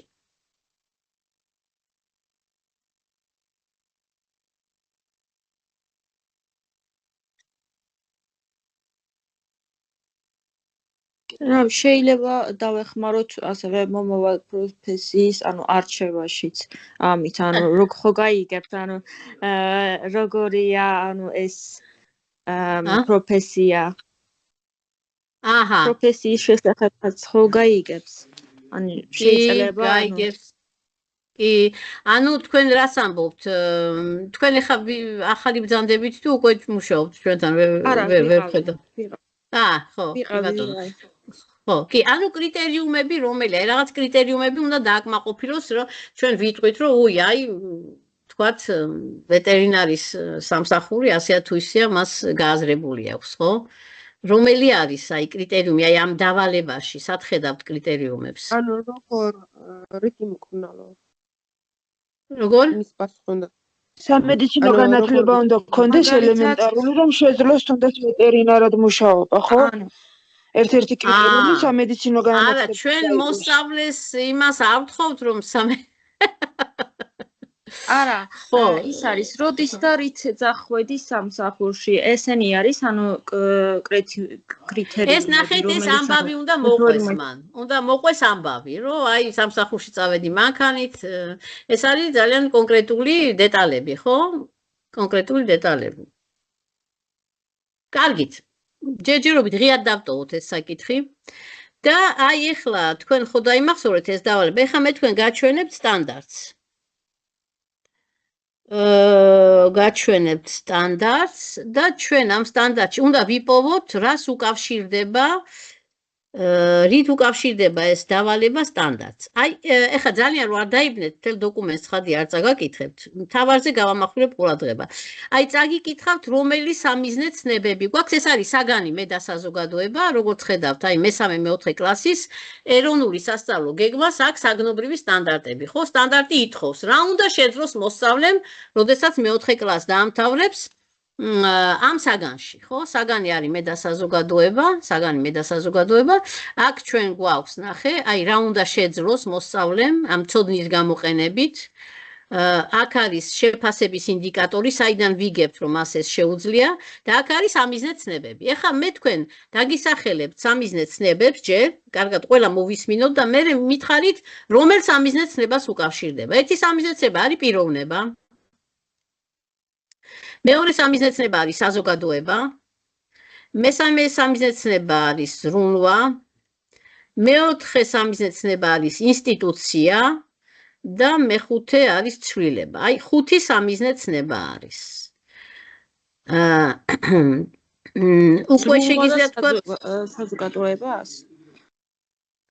აჰა, თქვენ ფიქრობთ, რომ საზოგადოება. მოდი ვნახოთ, ადამიანის ზრუნვა ასევე. ინსტიტუცია. ინსტიტუცია. მოდით ახლა შევხედოთ ინსტიტუციას. ინსტიტუცია არის კონკრეტული დანიშნულების ფუნქციის მქონე დაწესებულება.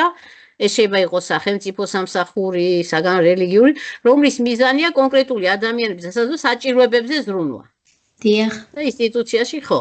ანუ შეიძლება ითქვა თუ არა, რომ აი როცა ვეტპუნქტზე და ვეტერინარზე ვამუშავებთ მოსწავლეს, ამ შემთხვევაში ჩვენ სამიზნე ცნება გვაქვს ინსტიტუცია. რომ გაიგოს, აი რა არის ინსტიტუცია და როგორ ფუნქციონირებს და რას აკეთებს. ამ შემთხვევაში ცხადია ვეტპუნქტზეა საუბარი, ხო, იმ დავალებაში. ხო, დაგეთანხმებით, რომ სამიზნე ცნება არის ინსტიტუცია. რასაკვირველია, ინსტიტუცია ზრუნავს, აი შეხედეთ, ზრუნავს, ხო, აი საჭირო ადამიანისა და საზოგადოების საჭიროებებზე ზრუნავს, ხო? ამ შემთხვევაში რა საჭიროებებზე ზრუნავს ვეტერინარის ინსტიტუცია?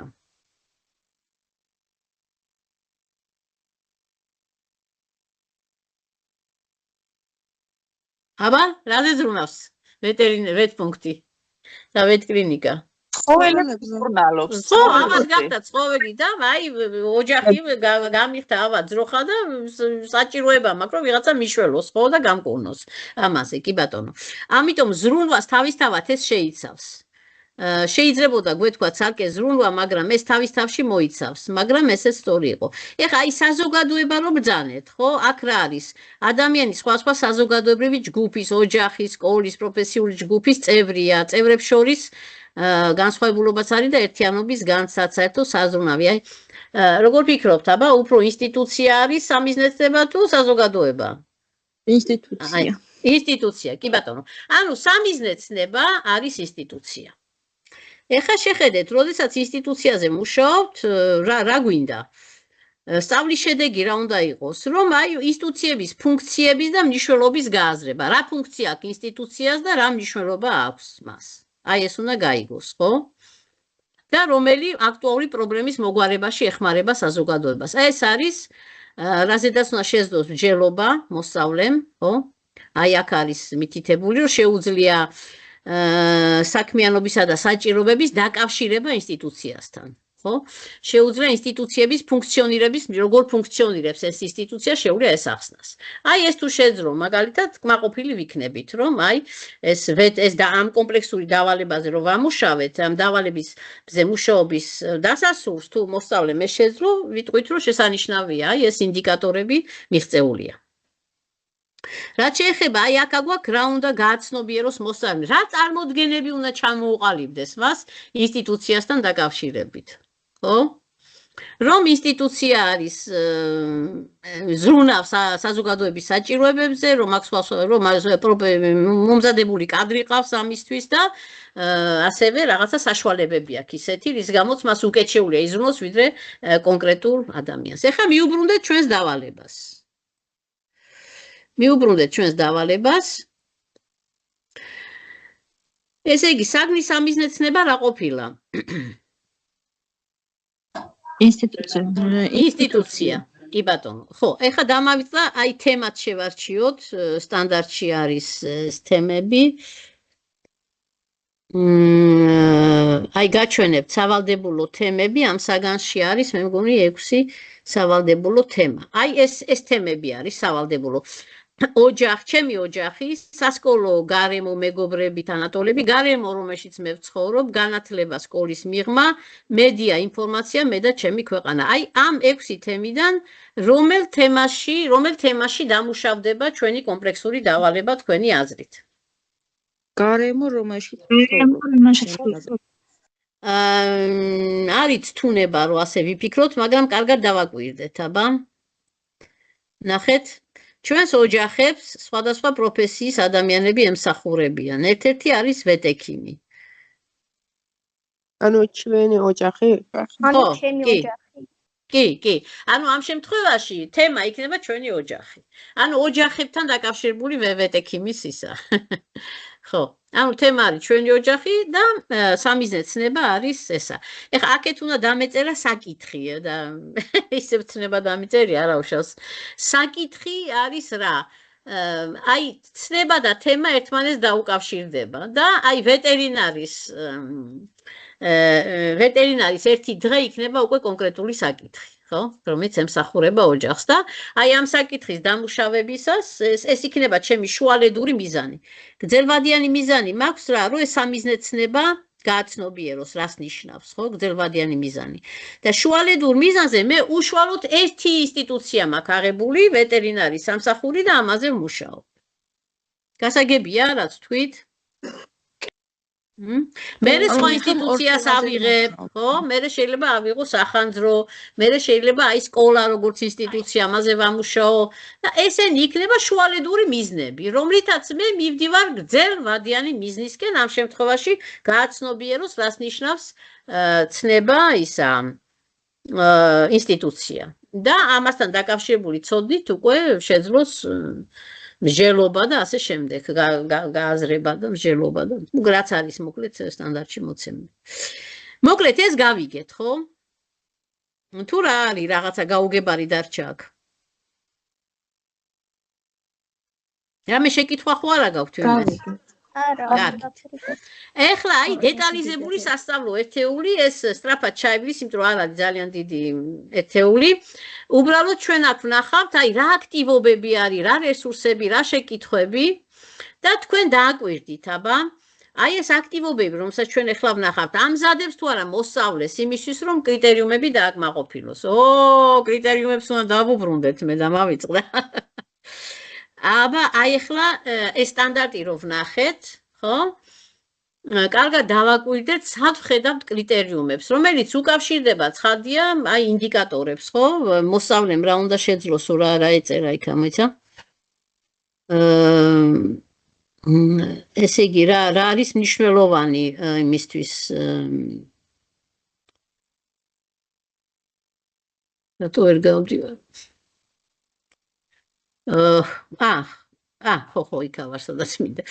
ნახეთ, აი სწავლის შედეგი, ხო, აი ინდიკატორები, აი ინდიკატორი არის, საიდან ვიგებ, რომ შედეგს მივახციე, რომ აი ამ შედეგს მივახციე. მოსწავლემ უნდა შეძლოს საზოგადოების წევრის საქმიანობის დაკავშირება კონკრეტულ ინსტიტუციის ფუნქციებთან, ანუ ამ შემთხვევაში ოჯახის და ვეტერინარის ერთმანეთთან დაკავშირება, ხო? და ფუნქციონირების ახსნა, როგორ ფუნქციონირებს ეს ინსტიტუცია, ეს უნდა შეძლოს. ეხლა შევხედოთ ისევ დავალებას. სად ვხედავთ კრიტერიუმებს, რომელიც კავშირშია ცხადია ინდიკატორებთან.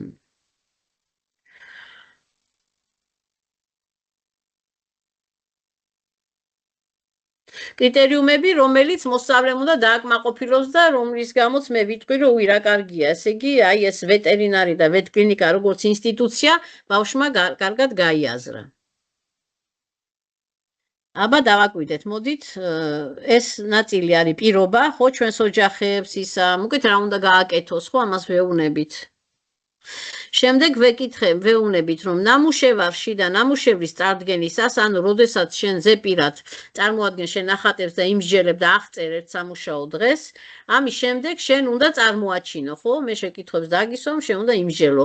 რისთვისაა სამსახური, რომელშიც ვეტექიმი მუშაობს, რა მოხდებოდა ვეტპუნქტი რომ არ არსებობდეს, რა პროფესიის ადამიანები მუშაობენ ვეტპუნქტში. აი ეს რაც უნდა წარადგინოს მან, რაზედაც უნდა იმსჯელოს ნამუშევრის წარდგენისას, ეს არის კრიტერიუმები, დავალების კრიტერიუმები. გასაგებია? მე, როგორც მასწავლებელმა, პროცესი ისე უნდა წავიყვანო, რომ მოსწავლემ ამ კრიტერიუმების დაკმაყოფილება შეძლოს. უნდა შეძლოს მსჯელობა, რისთვის არის სამსახური, რომელშიც ვეტექიმი მუშაობს. უნდა შეძლოს ჯერობა იმაზე, რა მოხდებოდა ვეტპუნქტი რო არ არსებობდეს. ანუ ეს ინსტიტუცია რო არ არსებობდეს, რა მოხდებოდა. და რა პროფესიის ადამიანები მუშაობენ. ის დანარჩენი ეს ზედა არის პირობა, ну ეს არის რაღაცა, რასაც მოსწავლე აკეთებს, ხო თვითონ. მაგრამ რისთვის ვაკეთებინებ ამას? რომ ის ცოდნა წარმოაჩინოს ვეტპუნქტთან დაკავშირებით. გასაგებია თუ ცოტა ბუნდოვანი დარჩა ჩემი. კარგით, ეხლა ახლოდან ვნახოთ, ეხლა ჩვენ უნდა დავაკვირდეთ რას. ეს აქტივობები, რომელსაც ამზადებს თუ არა მოსწავლეს იმისთვის, რომ ეს კრიტერიუმები დააკმაყოფილებს. და ამზადებს თუ არა იმისთვის, რომ მან გაიგოს რა არის ინსტიტუცია. დავაკვირდეთ ასევე რა კონტექსტ მაგალითები შეგხვდება. კარგით და ამით დავასრულებთ. თუ ძალიან დაიღალეთ, შეიძლება ხვალ გავაგრძელოთ. როგორ გირჩევნიათ?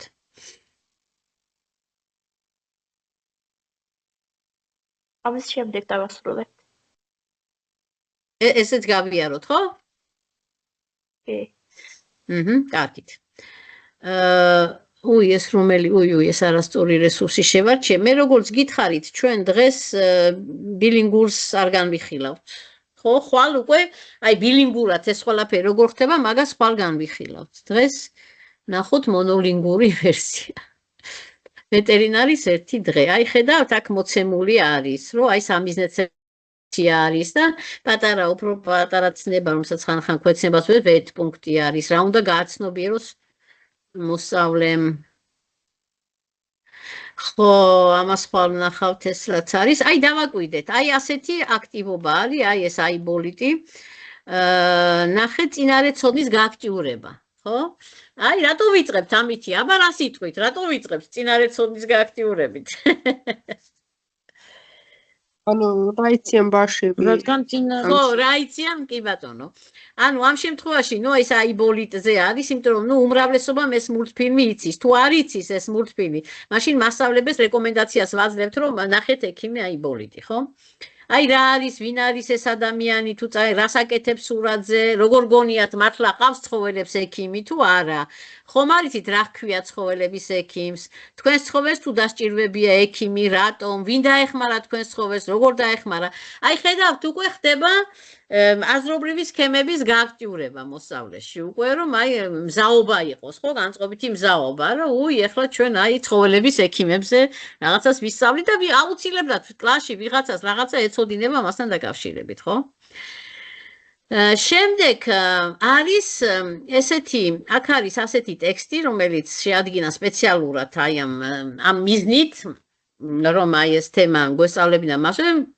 თამარ მახარაძემ ჩვენი კოლეგა არის, მივესალმები მას და მადლობას ვუხდი ყველა ვაწლისთვის, რომელიც გასწია მან და რომელსაც აგრძელებს კიდეც ჩვენს პროექტში. დაწერა ჩვენი სოფლის აიბოლიტი, ასეთი ტექსტი.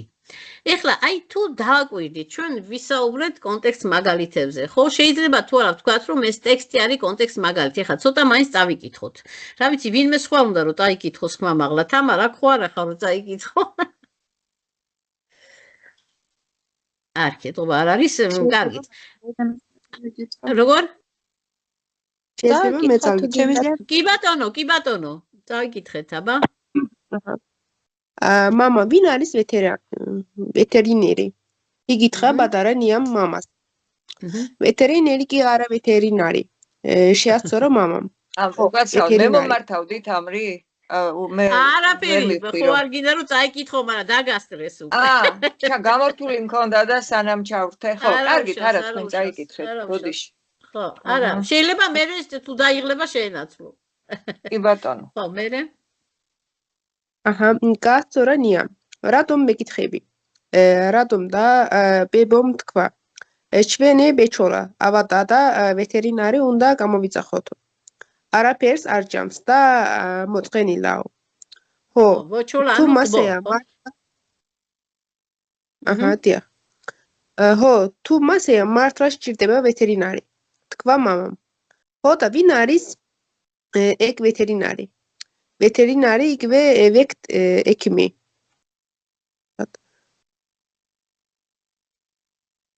ექიმია, ანუ ცხოველების ექიმი. არა, ცხოველების ექიმი. იმ ცხოველების მკურნალობს. კაიგე? ახსნა მამამ ნიაზ. გავიგე. ვეტერინარი იგივე აიპოლიტო ყოფილა. Zamoidzakha niam. Ara, vet ekimi aipolita ara.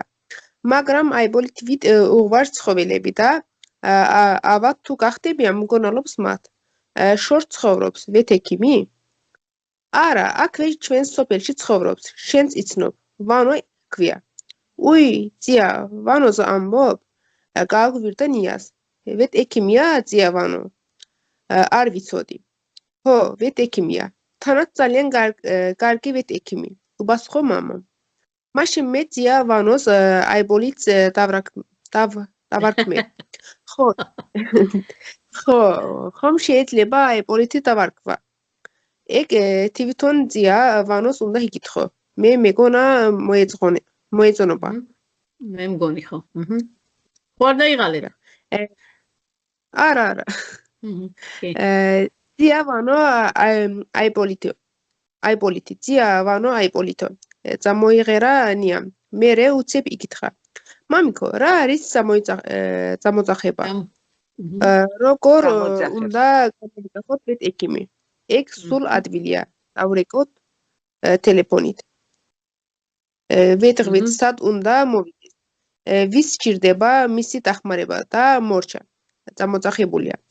მერე მოვა და ჩვენს ბაშორას განკურნავს. სად უნდა დავრეკოთ, სად იქნება? სიტყვას დავით აღერდანია, შეგეთხვეებს მამას. სად და თავის სამსახურში, ჩვენი სოფლის ბოლოს რომ პატარა თეთრი შენობაა. იქ მუშაობს აბა, გაიხსენე. რა აწერია იმ შენობას, ხომ წაგიგითხავს? ვიცი, რაც აწერია, წამოეწახენია, ვეთ პუნქტი. Rocha, ხოდა მაგ ვეთ პუნქტში მუშაობს ჩვენი ვეთ ექიმი ვანო. ზოგიერთი ვეთ ექიმი კი ვეტერინარული კლინიკაში მუშაობს. სად მუშაობს ვეთერი? ნარურ? რა ძნელია სიტყვა. ენა მომტყდა. გაიცანი გოგონად. დიდი ქალაქების და სოფლებში. როგორ? არაფერი, არა. გაეცინა, ხო. დია. დიდ ქალაქებსა და სოფლებში ვეთ კლინიკები, პატარა სოფლებში ვეთ პუნქტები. ახსნა მამამ. ვეთ კლინიკები უფრო დიდი შენობებშია. იგი ბევრი ვეთ ექიმი მუშაობს. თან იქ ბევრი ოთახია, რომ ბევრი ცხოველის ერთდროულად მკურნალობენ. რა კარგია, რომ ცხოველებსაც ჰყავთ ექიმები. მე კი მეგონა, ცხოველების ექიმი მარტო წიგნებში ჰყავდათ. დარეცხვნით ჩაელაპარაკა ნიამ. კი, მართლა ძალიან კარგია. თქვა მამამ, აბა წარმოიდგინე, ჩვენი კატა ფეფო რომ გახდეს აბათ, ვინ მკურნალობდა? იცი მამიკო, მეც ვეთ ექიმი გავხდები. როცა გავიზრდები, თქვა უცებ ნიამ. კარგია, ვეთ ექიმობა. ძალიან კარგი, შეაქო მამამ ნია. მაგრამ სანამ შენ გახდები ვეთ ექიმი, მოდი, ძია. ვანო წამოვიძახოთ, რომ მიხედოს ჩვენს ბოშოლად. ჩამოვიძახოთ, წამოიძახოთ. სევდას ხომარ ეცნობა სახელი თავრიკო. სევდას ხომარ ეცნობა სახელი ფეფო. სევდა ვიცი აქ თუ ხარ. აქვა. მეცნობა რა თქმა გისმენთ. კარგით, მეგობრებო, აი ნახეთ, პატარა ტექსტი არის შედგენილი. ეხლა პირველი ჩემი შეკითხვა, აი სადაც აგერ ბავშვი, ბაბუა, მამა, ხო და ხბო ავად გახდა. ეხლა აი როგორ ფიქრობთ, შეიძლება თუ არა ვთქვათ, რომ ეს არის კონტექსტ მაგალითი, ანუ კონტექსტუალიზებული კონკრეტული მაგალითი, რომელიც ბავშვებს დაეხმარებათ, რომ გაიგონ რა არის ვეტერინარული სამსახური. აი როგორ ფიქრობთ, შეიძლება ვთქვათ, რომ აი ეს ტექსტი ერთგვარი კონტექსტ მაგალითია. დიახ, რა თქმა უნდა ისე არის. კი ბატონო. ნამდვილად ხო სპეციალურად არის შექმნილი და ეს არის ნამდვილი კონტექსტ მაგალითი. კონტექსტ მაგალითი მარტო ტექსტი არ არის. მაგალითად, ბუნებისმეტყველება შეიძლება ექსპერიმენტი იყოს. ამ ექსპერიმენტით უცებ რაღაცა გაიგეს, ხო? ახალი ცნება, ახალი საკითხი, ხო? შეიძლება სახვით ხელოვნებაში იყოს ნამუშევარი, ხო? ის სახვითი ხელოვნების ნიმუში, ხო? და ასე შემდეგ. ანუ კონტექსტ მაგალითები სულ სხვადასხვა რამ შეიძლება რაღაცა ვიდეო იყოს, შეიძლება ტექსტი და ასე შემდეგ. ყველაფერას დაეხმარება მოსწავლეს, რომ მთლიანობითად აღიქვას და დაინახოს, რას ნიშნავს ამ შემთხვევაში ვეტერინარი სამსახური. როგორ ფუნქციონირებს, აქ უკვე მათ კარგად დაინახეს. ეხლა რასაკვირველია ამაზე არის აქტივობები, ესე იგი, ბავშვმა წაიკითხოს და მონიშნოს სწორი თუ არასწორია. ცხოველების ექიმს ორნაირი სახელი აქვს, ვეტექიმი ადამიანებს კურნალობს. სწორია, არასწორია და ტექსტიდან მაგალითი მოიყვანოს. ანუ ამ ტექსტზე მუშაობა მოუწევს, რასაკვირველია. აქ არის დააკვირდით შეკითხვებს, ხო? შეკითხვებს დავაკვირდით. აქ არის კონკრეტული შეკითხვები, რა ერქვა სოფლის ვეტერინარს, რა გააკეთა ნიას ოჯახში მოსულმა ვეტერინარმა, რა ეწოდება იმ სამსახურს, სადაც რატომ გადაწყვია ნიამ, რომ ვეტერინარი გამოსულიყო. ხედავთ, ეს სააზროვნო შეკითხვა, ხო?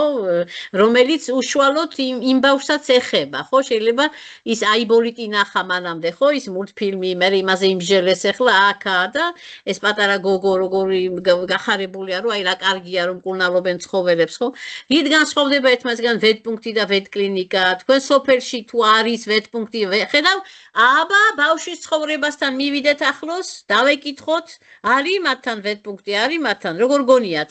მხოლოდ შინაურ ცხოველებს მკურნალობენ თუ არა? შემდეგ გადავდივართ შემდეგ აქტივობაზე. ნახეთ როგორი აქტივობა არის. მოსწავლეებმა წინასწარ მიცემული კითხვის მიხედვით უნდა ჩაატარონ უფროსების, დედების, მამების, ბებია, ბაბუების გამოკითხვა. ანუ მიდიან სახლში, ოჯახში და ეკითხებიან.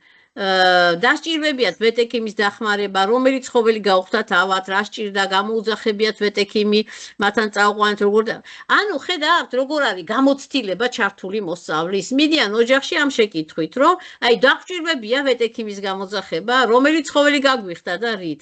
ვეტექიმი გამოვიძახეთ თუ მასთან წავიყვანეთ ცხოველი. რით და როგორ დაეხმარა ჩვენს ცხოველს ვეტექიმი. ეხლა ზოგან შეიძლება აღმოჩნდეს, რომ არ იყო ასეთი შემთხვევა, მაგრამ აუცილებლად სადღაც აღმოჩნდება, რომ არის. ბოლოს და ბოლოს შეგვიძლია უთხრათ, რომ თუ თვითონ ქალაქში ცხოვრობენ, სოფლად თუ ყავთ ისა, იმათთან ჩაატაროს ეს გამოკითხვა. უკვე მასწავლებლის პრეროგატივა, ხო, მან იცის ეს გარემო თავისი მოსწავლეების და ამის მიხედვით რაღაცა იმას მიიღებს. მაგრამ წარმოიდგინეთ ბავშვი, რომელიც თვითონ მიდის გამოკითხვას ატარებს სკოლაში მოაქვს, რომ ჩემ ოჯახში ასე იყო, ასე მოხდა, ხო? როგორ ამდიდრებს გამოცდილებას და როგორ უზრუნველყოფს ბავშვების ჩართულობას ამ ყველაფერში, ხო? და თან ბევრ რამეს გააგებენ. ეს რაღაცები ხდება, მაგრამ არ აქცევს ბავშვი ყურადღებას და ახლა უკვე მიზანმიმართულად წარმართავს თავის ყურადღებას ამ მოვლენებისკენ, ხო? ხო, მერე უკვე შემდეგი პარაგრაფი რა არის? მოსწავლემ უნდა წარმოადგინოს, რომ არის თავისი უბნის ვეტექიმი და შეიძლება მისი ბინაზე გამოძახება. ნახეთ, ჩვენ ვთავაზობთ რაღაც აფიშებს, საბოლოო ვარიანტში სხვა აფიშებია და ვეუბნებით, რომ წარმოიდგინე, რომ შენ ვეტპუნქტი გაქვს, იქ მუშაობ და შენ თვითონ გააკეთე შენი აფიშა. ანუ ეს უკვე შემოქმედებითი სამუშაო არის, ხო? თვითონვე რაღაცა ჩანახატებს გააკეთებს, რაღაც ტელეფონის ნომერს და ასე შემდეგ. ხო, აქ გამოძახება, რომ უფრო დაფიქრდეს, რომ უბნის სოფლის იმაში ვარ და ვაკეთებ და ამ აფიშებს მერე აჩვენებენ. ეხლა ყოველთვის უხარია ბავშვო თვითონ არის შემოქმედი რაღაცა, პროდუქტს თვითონ ქმნის და ამის გაზიარება მას, რა ვიცი, თითქმის ყოველთვის უხარია. აქ არის, ნახეთ, უკვე უნდა შეავსოს რა არის, ხელთათმანი, ფონენდოსკოპი, ნემსი, ანუ ამითი აღმოაჩენს, რომ როგორი ინსტრუმენტები არის, ხო? შემდეგ აქ ათვალიერებენ და თუ ნახავთ, სხვადასხვა შემთხვევები არის აქ, რომ ფერმაშია მისული, ეს კლინიკაშია, ეს ზოოპარკშია მისული და უნდა დაუკავშიროს წინადადებების სურათებს. მაგალითად, რომ წერია, რომ ვეტექიმი ფერმაში გამოიძახეს, აქ უნდა იპოვოს ეს რომელი სურათია. ანუ ხედავ, ნელ-ნელა წარმოდგენებს ვუყალიბებთ, ხო? თქვათ, ვეტექიმი ფრთას კურნალობს, ვეტექიმი შინ სახლში გამოიძახეს, უნდა მიხვდეს, აბა, სად არის შინ გამოძახებული, აბა მე თუ მიხვდებინე და ვაი, აქ არ ვიცი, სად არის. ხო, ალბათ ეს არის, ხო, ალბათ ეს არის. ხო, ესე იგი, მე გძელდება ისევ, აი ნახე რამდენი ილუსტრაცია არის, სხვადასხვა ისინი ხდება. ახლა აქ მაგალითად ჩანს, რომ დამხმარე ყავს, ხო, ასისტენტი ყავს, აგერ ეხმარებიან, ანუ ვეტექიმი არის და მათი დამხმარეები. ხო, და აი შეკითხვების გააქტიურება ამ ილუსტრაციებზე დაყრდნობით მსჯელობა მიდის საკლასო ოთახში, რომელიც ხო, ნახეთ თვითონ ბავშვმა რო აღმოაჩინოს, ის კი არა რომ დავიწყო, მივცე რაღაცა სერიოზული ტექსტები, სადაც ამას აღწერ იქისა, არა, თვითონ ბავშვი მივიდეს, აღმოაჩინოს, სად არის, რა არის, რას აკეთებს, ხო? ხო, მე თქვათ, როგორ გონიათ რა უჭირს თითოეულ მათგანს ამ ცხოველებს, იქ აღმოაჩენს იმას, ყურიტკივა, იმას რაღაცა, ხო? რა ცვიათ სურათებზე, რა ადგილას ეხმარებიან ცხოველებს დააკვირდით, ხო? იქ არიან, ფერმაში არიან, იქა თუ იქა, როგორ ეხმარებიან, რა უჭირავთ ხელში, რა სჭირდება ვეთექიმს, რომ დაეხმაროს ცხოველს, ხო? ეს მანამდე ვნახეთ, რომ სამედიცინო იარაღები არის და აი აქაც ჩანს, აი იარაღები აქვთ, ხო? აი მოკლედ ასეთი დეტალიზებული დაკვირვებები მოხდება. რატომ შეუძლია ვეტერინარს ცხოველის უკვე დახმარება, ვიდრე ოჯახის წევრს, ხო? რომ მას აქვს ცოდნა, ხო? აი ეს, რომ აი პროფესია არის კონკრეტული ამას აღმოაჩენს და ასე შემდეგ. კიდევ არის სხვა ტიპის სურათები, აქ უკვე ვეტპუნქტიც არის და ვეტკლინიკაც არის, ხო? აი აქ საოპერაციო მაგი და წამლები და ასე შემდეგ ინსტრუმენტები. აქაც შეკითხვებით მიყვავს პროცესი, რისთვის სჭირდება საოპერაციო ოთახი, რას აკეთებენ წამლებით, ვის ემსახურება მანქანა და რისთვის, ანუ აქ აღმოაჩენენ, რომ აი მძღოლიც არის, ხო? მძღოლი არის, ვეტექიმი არის, თანაშემწე არის. კარგით. და აი ბოლოს, ეს ბოლო აქტივობებთან ვართ მისული. აქ მოცემული არის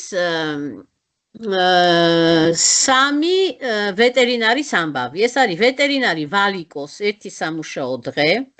ეხლა რა ვიცი, მთლიანად ალბათ დაღლილები ხარ და ტექსტ არ წაგიკითხავთ, მაგრამ აქ საქმე ეხება, აი აი ნახეთ, ესე იგი, სად მუშაობს, ხო?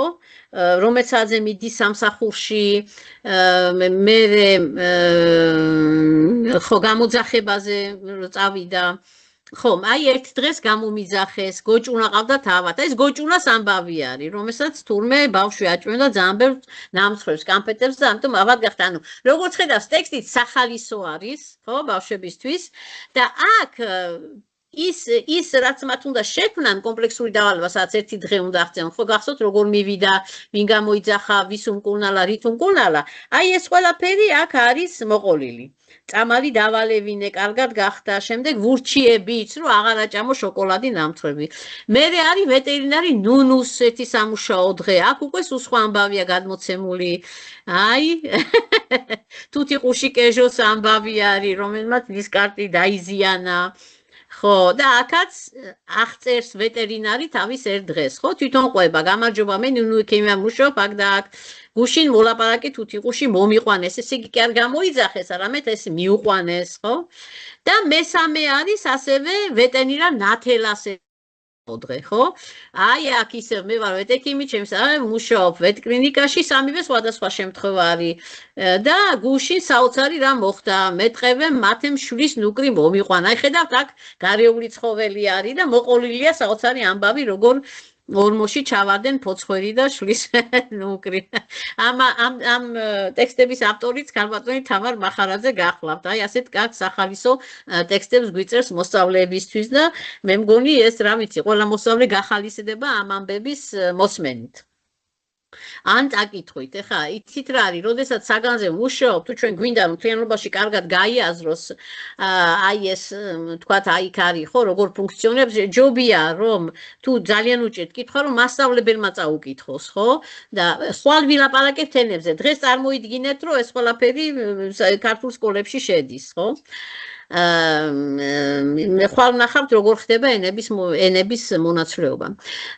ხო, მაშინ ჯობია თვითონ მასწავლებელმა წაუკითხოს, მაგრამ მე შეკითხვები უნდა დასვას. ეხლა ბავშვს ამოცანები აქვს აქ ასევე, მაგალითად ნახეთ, აი მონაკვეთები უნდა დაასათაუროს. სათაურები მიცემული არის ცალკე ცხადია. აი ქალაქი გამოძახე და აი ეს მონაკვეთები თქვა თუთიყუში კეჟო და თვითონ უნდა მიაწეროს, უნდა იპოვოს, რომ რომელი მონაკვეთს რომელი სათაური. მერე რასაკვირველია, აი აქ მონაკვეთი ერთი, აი ვალიკო, ნუნუ და მესამეც უნდა იყოს, ეტყობა გამექცა ისა, არა უშავს. მესამეც არის აქ, აი სად მუშაობს, რას აკეთებს, რომელ საათზე იწყებს, რით მიდის, რომელ ცხოველს უმკურნალა, რას ტკიოდა, რატომ, როგორ უმკურნალა, რა ურჩია ოჯახს. როგორც ხედავთ, აქ ყველაფერს ნახავ სამჯერ, ხო? ერთი ვეტექიმის, მეორე, მესამე, დაახლოებით ერთი დღე მათი როგორია და შემდეგ უკვე თვითონ დაწერს უკვე კომპლექსურ დავალებას. აი ნახეთ, მოსწავლეებთან იმუშავეთ იდეების გენერირებაზე. აი უნდა დავეხმაროთ მოსწავლეებს, თვითონ მოიფიქრონ ვეტპუნქტში მუშაობ თუ ვეტკლინიკაში. ეს ხო როლური ის არის, რომ უნდა წარმოვიდგინო, რომ ვარ ვეტერინარი, ხო? რას აკეთებ, რით ხო, რიდა ხო, რომელ საათზე იწყება სამუშაო დღე, რით დადიხარ, დღეს რა მოხდა, ხო? გამოძახება ქონა თუ სამსახურში მოგიყვანეს, რომელი ცხოველი რას ტკიოდა და აქ უკვე ბავშვმა შევა ფანტაზია აუშვას, რომ აი მე არ ვიცი, ვეფხვი მომიყვანეს და მე არწივი, მე ისა ხბო და რა ვიცი, რაც იქნება, სულ ერთია ქათამი, რა ვიცი, რაც იქნება, არ აქვს ნიშნობა, თვითონ ბავშვი ირჩევს ამას, ხო? მე როგორ უმკურნალა, რა ურჩია ოჯახის წევრებს, პატრონს და როგორ დაბრუნდა სახლში. შემდეგ უნდა შეადგინოს გეგმა, გეგმის მიხედვით შეადგინოს ნახატები და გაიაროს რეპეტიცია, რომ აი გადმოსცეს ერთი დღე და შემდეგ უკვე წარადგინოს ნამუშევარი. ნამუშევრის წარდგენის შემდეგ აქ უკვე იქნება შეკითხვები. მოცემულია ხოლმე მასეებისთვის, რომ აი სხვადასხვა ტიპის შეკითხვები. აი შეხედეთ, კონკრეტული შეკითხვებიც გვაქვს, რომ აი თვითონ თავის ნამუშევარზე, ხო, რა მოხდა დღეს უნდა მოყვეს, მაგრამ არის უფრო ზოგადი, რომ აი რა მოხდება ვეტპუნქტი რო არ არსებობდეს, რა პროფესიის ადამიანები მუშაობენ ვეტპუნქტში, რა ევალებათ ვეტექიმებს, შეძლებდა თუ არა ოჯახი თავისი ცხოველის დახმარებას ვეტექიმის გარეშე, რა გაიგე ახალი, რით გაიმდიდე ცოდნა გამოცდილება და ასე შემდეგ. ნუ ამას მე ჩვენ ხვალ შეფასებაზეც გვექნება მუშაობა და იქ უფრო კონკრეტულად განვიხილავთ. აი ახლა რომ დავუბრუნდეთ, ვამთავრებთ მეგობრებო, გამხნევდით ამ ჩვენ შეკითხვებს ამზადებთ თუ არა მოსწავლეებს, რომ კრიტერიუმები დააკმაყოფილონ, ხო? გახსოვთ კრიტერიუმები რა იყო? თუ ვინმე მისმენს კიდევ არ ვიცი. ისთვისაა სამსახური, რომელშიც ვეტექიმი მუშაობს, რა მოხდებოდა ვეტპუნქტი რომ არ არსებობდეს, რა პროფესიის ადამიანები მუშაობენ ვეტპუნქტში. აი მითხარით, ამ აქტიობების შესრულების შემდეგ შეძლებს თუ არა მოსწავლე, რომ ამ კრიტერიუმებს უპასუხოს, რომ ეს კრიტერიუმები დააკმაყოფილოს. თუ კარგად შეასრულებს დავალებებს, კი ბატონო, თუ კარგად რა თქმა უნდა შეძლებს. კარგად რომ შეასრულოს დავალებებმა, ამისთვის მასებელმა პირობები უნდა შექმნას, ხო? ძალიან კარგი. ხო, აი რა ტიპის კონტექსტ მაგალითები იყო? ერთი ტექსტი ვნახეთ, ხო? ნუ ეხლა რასაკვირველია, მე და საზოგადოებაში ტექსტები ბევრი გვაქვს, ამიტომ ხშირად ხდება რომ ტექსტი, თუმცა ის ილუსტრაციებიც კონტექსტ მაგალითებია, ხო? ის იმ ილუსტრაციებზე ხედავს რა არის ვეტპუნქტი და რა არის ვეტკლინიკა და როგორია საქმიანობა ვეტერინარისა რა. ის ილუსტრაციები შეიძლება ჩავთვალოთ კონტექსტ მაგალითებად. აი ეს ბოლო ტექსტებზე რა სიტყოდით? სამი ვეტერინარის ამბავი რო არის, თითოეული რო ყვება თავის ერთ დღეს. არის თუ არა ესეც კონტექსტ მაგალითი? კი, ანუ ამით გაიგებს, რომ ანუ კონკრეტულად რას აკეთებენ. კი, ერთ დღეს გაიგებს და ასევე გაიგებს თვითონ თავის დავალება როგორ უნდა დაწეროს, ხო? იქ ბევრი საყრდენები აქვს და მიხვდება, რომ როგორ აწყოს თავისი ისა თავისი ზეპირი ტექსტი ამ შემთხვევაში. კი ბატონო. კარგით, ეხლა შევაჯამოთ და გაგიშვებთ უკვე სახლე ოჯახებში. ანუ, აი სასწავლო ერთეულის მიყვარს არქიტექტურის თქვა, აი პედაგოგიკური არქიტექტურა როგორია. ესე ჩვენ ვიცით რომ მოსწავლე მრავალ მხრივად უნდა განვავითაროთ. როგორც ნახე, იქ შემოქმედებითი დავალებებიც იყო, კრიტიკული აზროვნების განმავითარებელი შეკითხვები, ხო? ეროვნული სასწავლო გვეუბნება რომ თავარი მისია სკოლის არის რომ მრავალმხრივად განვავითაროთ მოსწავლე, ხო? ვეუბნება რომ დააფუძნეთ სწავლა 5 საგანმანათლებლო პრინციპს. ხო? მოსწავლემ თვითონ თავის გამოცდილებით ააგოს ცოდნა. მერე გვაქვს საგნის სტანდარტის მიზნე, ხო, გრძელვადიანი მიზნები. აი ჩვენ ვნახეთ საგანი მე და საზოგადოება ეროვნულ სასწავლო გეგმაში რას ითხოვს ჩვენგან, რომ მაგალითად ცნება ინსტიტუცია უნდა ასწავლო და ამასთან დაკავშირებით რა წარმოდგენები უნდა ჩამოყალიბდო და რა უნარები. ეს ვნახეთ, ხო? და აი სკოლა უკვე აგებს თავის ამ შემთხვევაში მე და საზოგადოების სასწავლო გეგმას, სასკოლო კურიკულუმს, ანუ სასკოლო გზას. ხო, აი რო ვთქვით, ცხოვრებასთან დაკავშირებული სასკოლო საქმიანობას ააგებს. ხო, ეს იქნება ჩვენ ახლა ვნახეთ ერთი სასწავლო ერთეული. კომპლექსური დავალება გვაქვს, ხო? და ეს კომპლექსური დავალება მუშავდება თემაში, რომელიც ეროვნულ სასწავლო გეგმაშია, კონკრეტული საკითხი გვაქვს ვეტერინარის ერთი დღე და გვაქვს ცნება. შემდეგ გვექნება მეორე სასწავლო ერთეული, სადაც ასევე იქნება მეორე კომპლექსური დავალება, რომლის საშუალებითაც ჩვენ გავაცნობთ მოსწავლეებს ახალ საკითხებს, ახალ ცნებას, რომელიღაცა თემაში. შემდეგ გვექნება მესამე სასწავლო ერთეული, თავის კომპლექსური დავალებით, ამ კომპლექსური დავალების შესრულების, განხორციელების პროცესში კიდე ახალ საკითხს და ახალ ცნებას გაიცნობს მოსწავლე და აი ასე სასწავლო ერთეულები არის რეალურად შუალედური მიზნები, ხო? თქვათ აქიდან თუ მინდა წავიდე, რა ვიცი, საწავიდეთ ამერიკაში თუ ინდოეთში, ხო? რასაკვირველია, სადღაცა გავჩერდები, მე კიდე სადღაც გავჩერდები და ბოლოს ჩავალ. აი სასკოლო კურიკულუმი, რითაც სასწავლო კურიკულუმისთვის ეროვნული სასწავლო გეგმა გვაძლევს აი ამ სტრუქტურულ ერთეულებს. ერთი გვაქვს თემა, რა იყო თემა იქა? განხილულ იმაში რა იყო თემა? ჩემი ოჯახი, ხო? მე რო განვიხილეთ ახლა ვეტერინარის სამსახურს. კი ბატონო, ცნება იყო ინსტიტუცია, ხო? საკითხი ვეტერინარის დღე. კონტექსტ მაგალითები ვქონდა, ეს შეიძლება სულ სხვა კონტექსტ მაგალითები ვქონდეს, იქ ვნახეთ რომ სულ ილუსტრაციები და ტექსტი და ვქონდა კომპლექსური დავალება. აი ნებისმიერი სასწავლო ერთეული შედგება აი ამ სტრუქტურული ერთეულებიდან. რითაც ჩვენ უზრუნველყოფილი, რითაც ესე იგი ჩვენ გვაქვს საშუალება რომ მიმართული ვიყოთ გრძელვადიანი ეროვნული სასწავლო გეგმის გრძელვადიანი მიზნებისკენ და თანაც დავიცვათ ეს 5 საგანმანათლებლო პრინციპი. აი ეს სტრუქტურული ერთეულები ამის საშუალებას გვაძლევს. მრავალმხრივად განავითაროთ მოსწავლე და შევქმნათ პირობები იმისთვის, რომ რეალურად გამოიშალოს მისი შესაძლებლობები.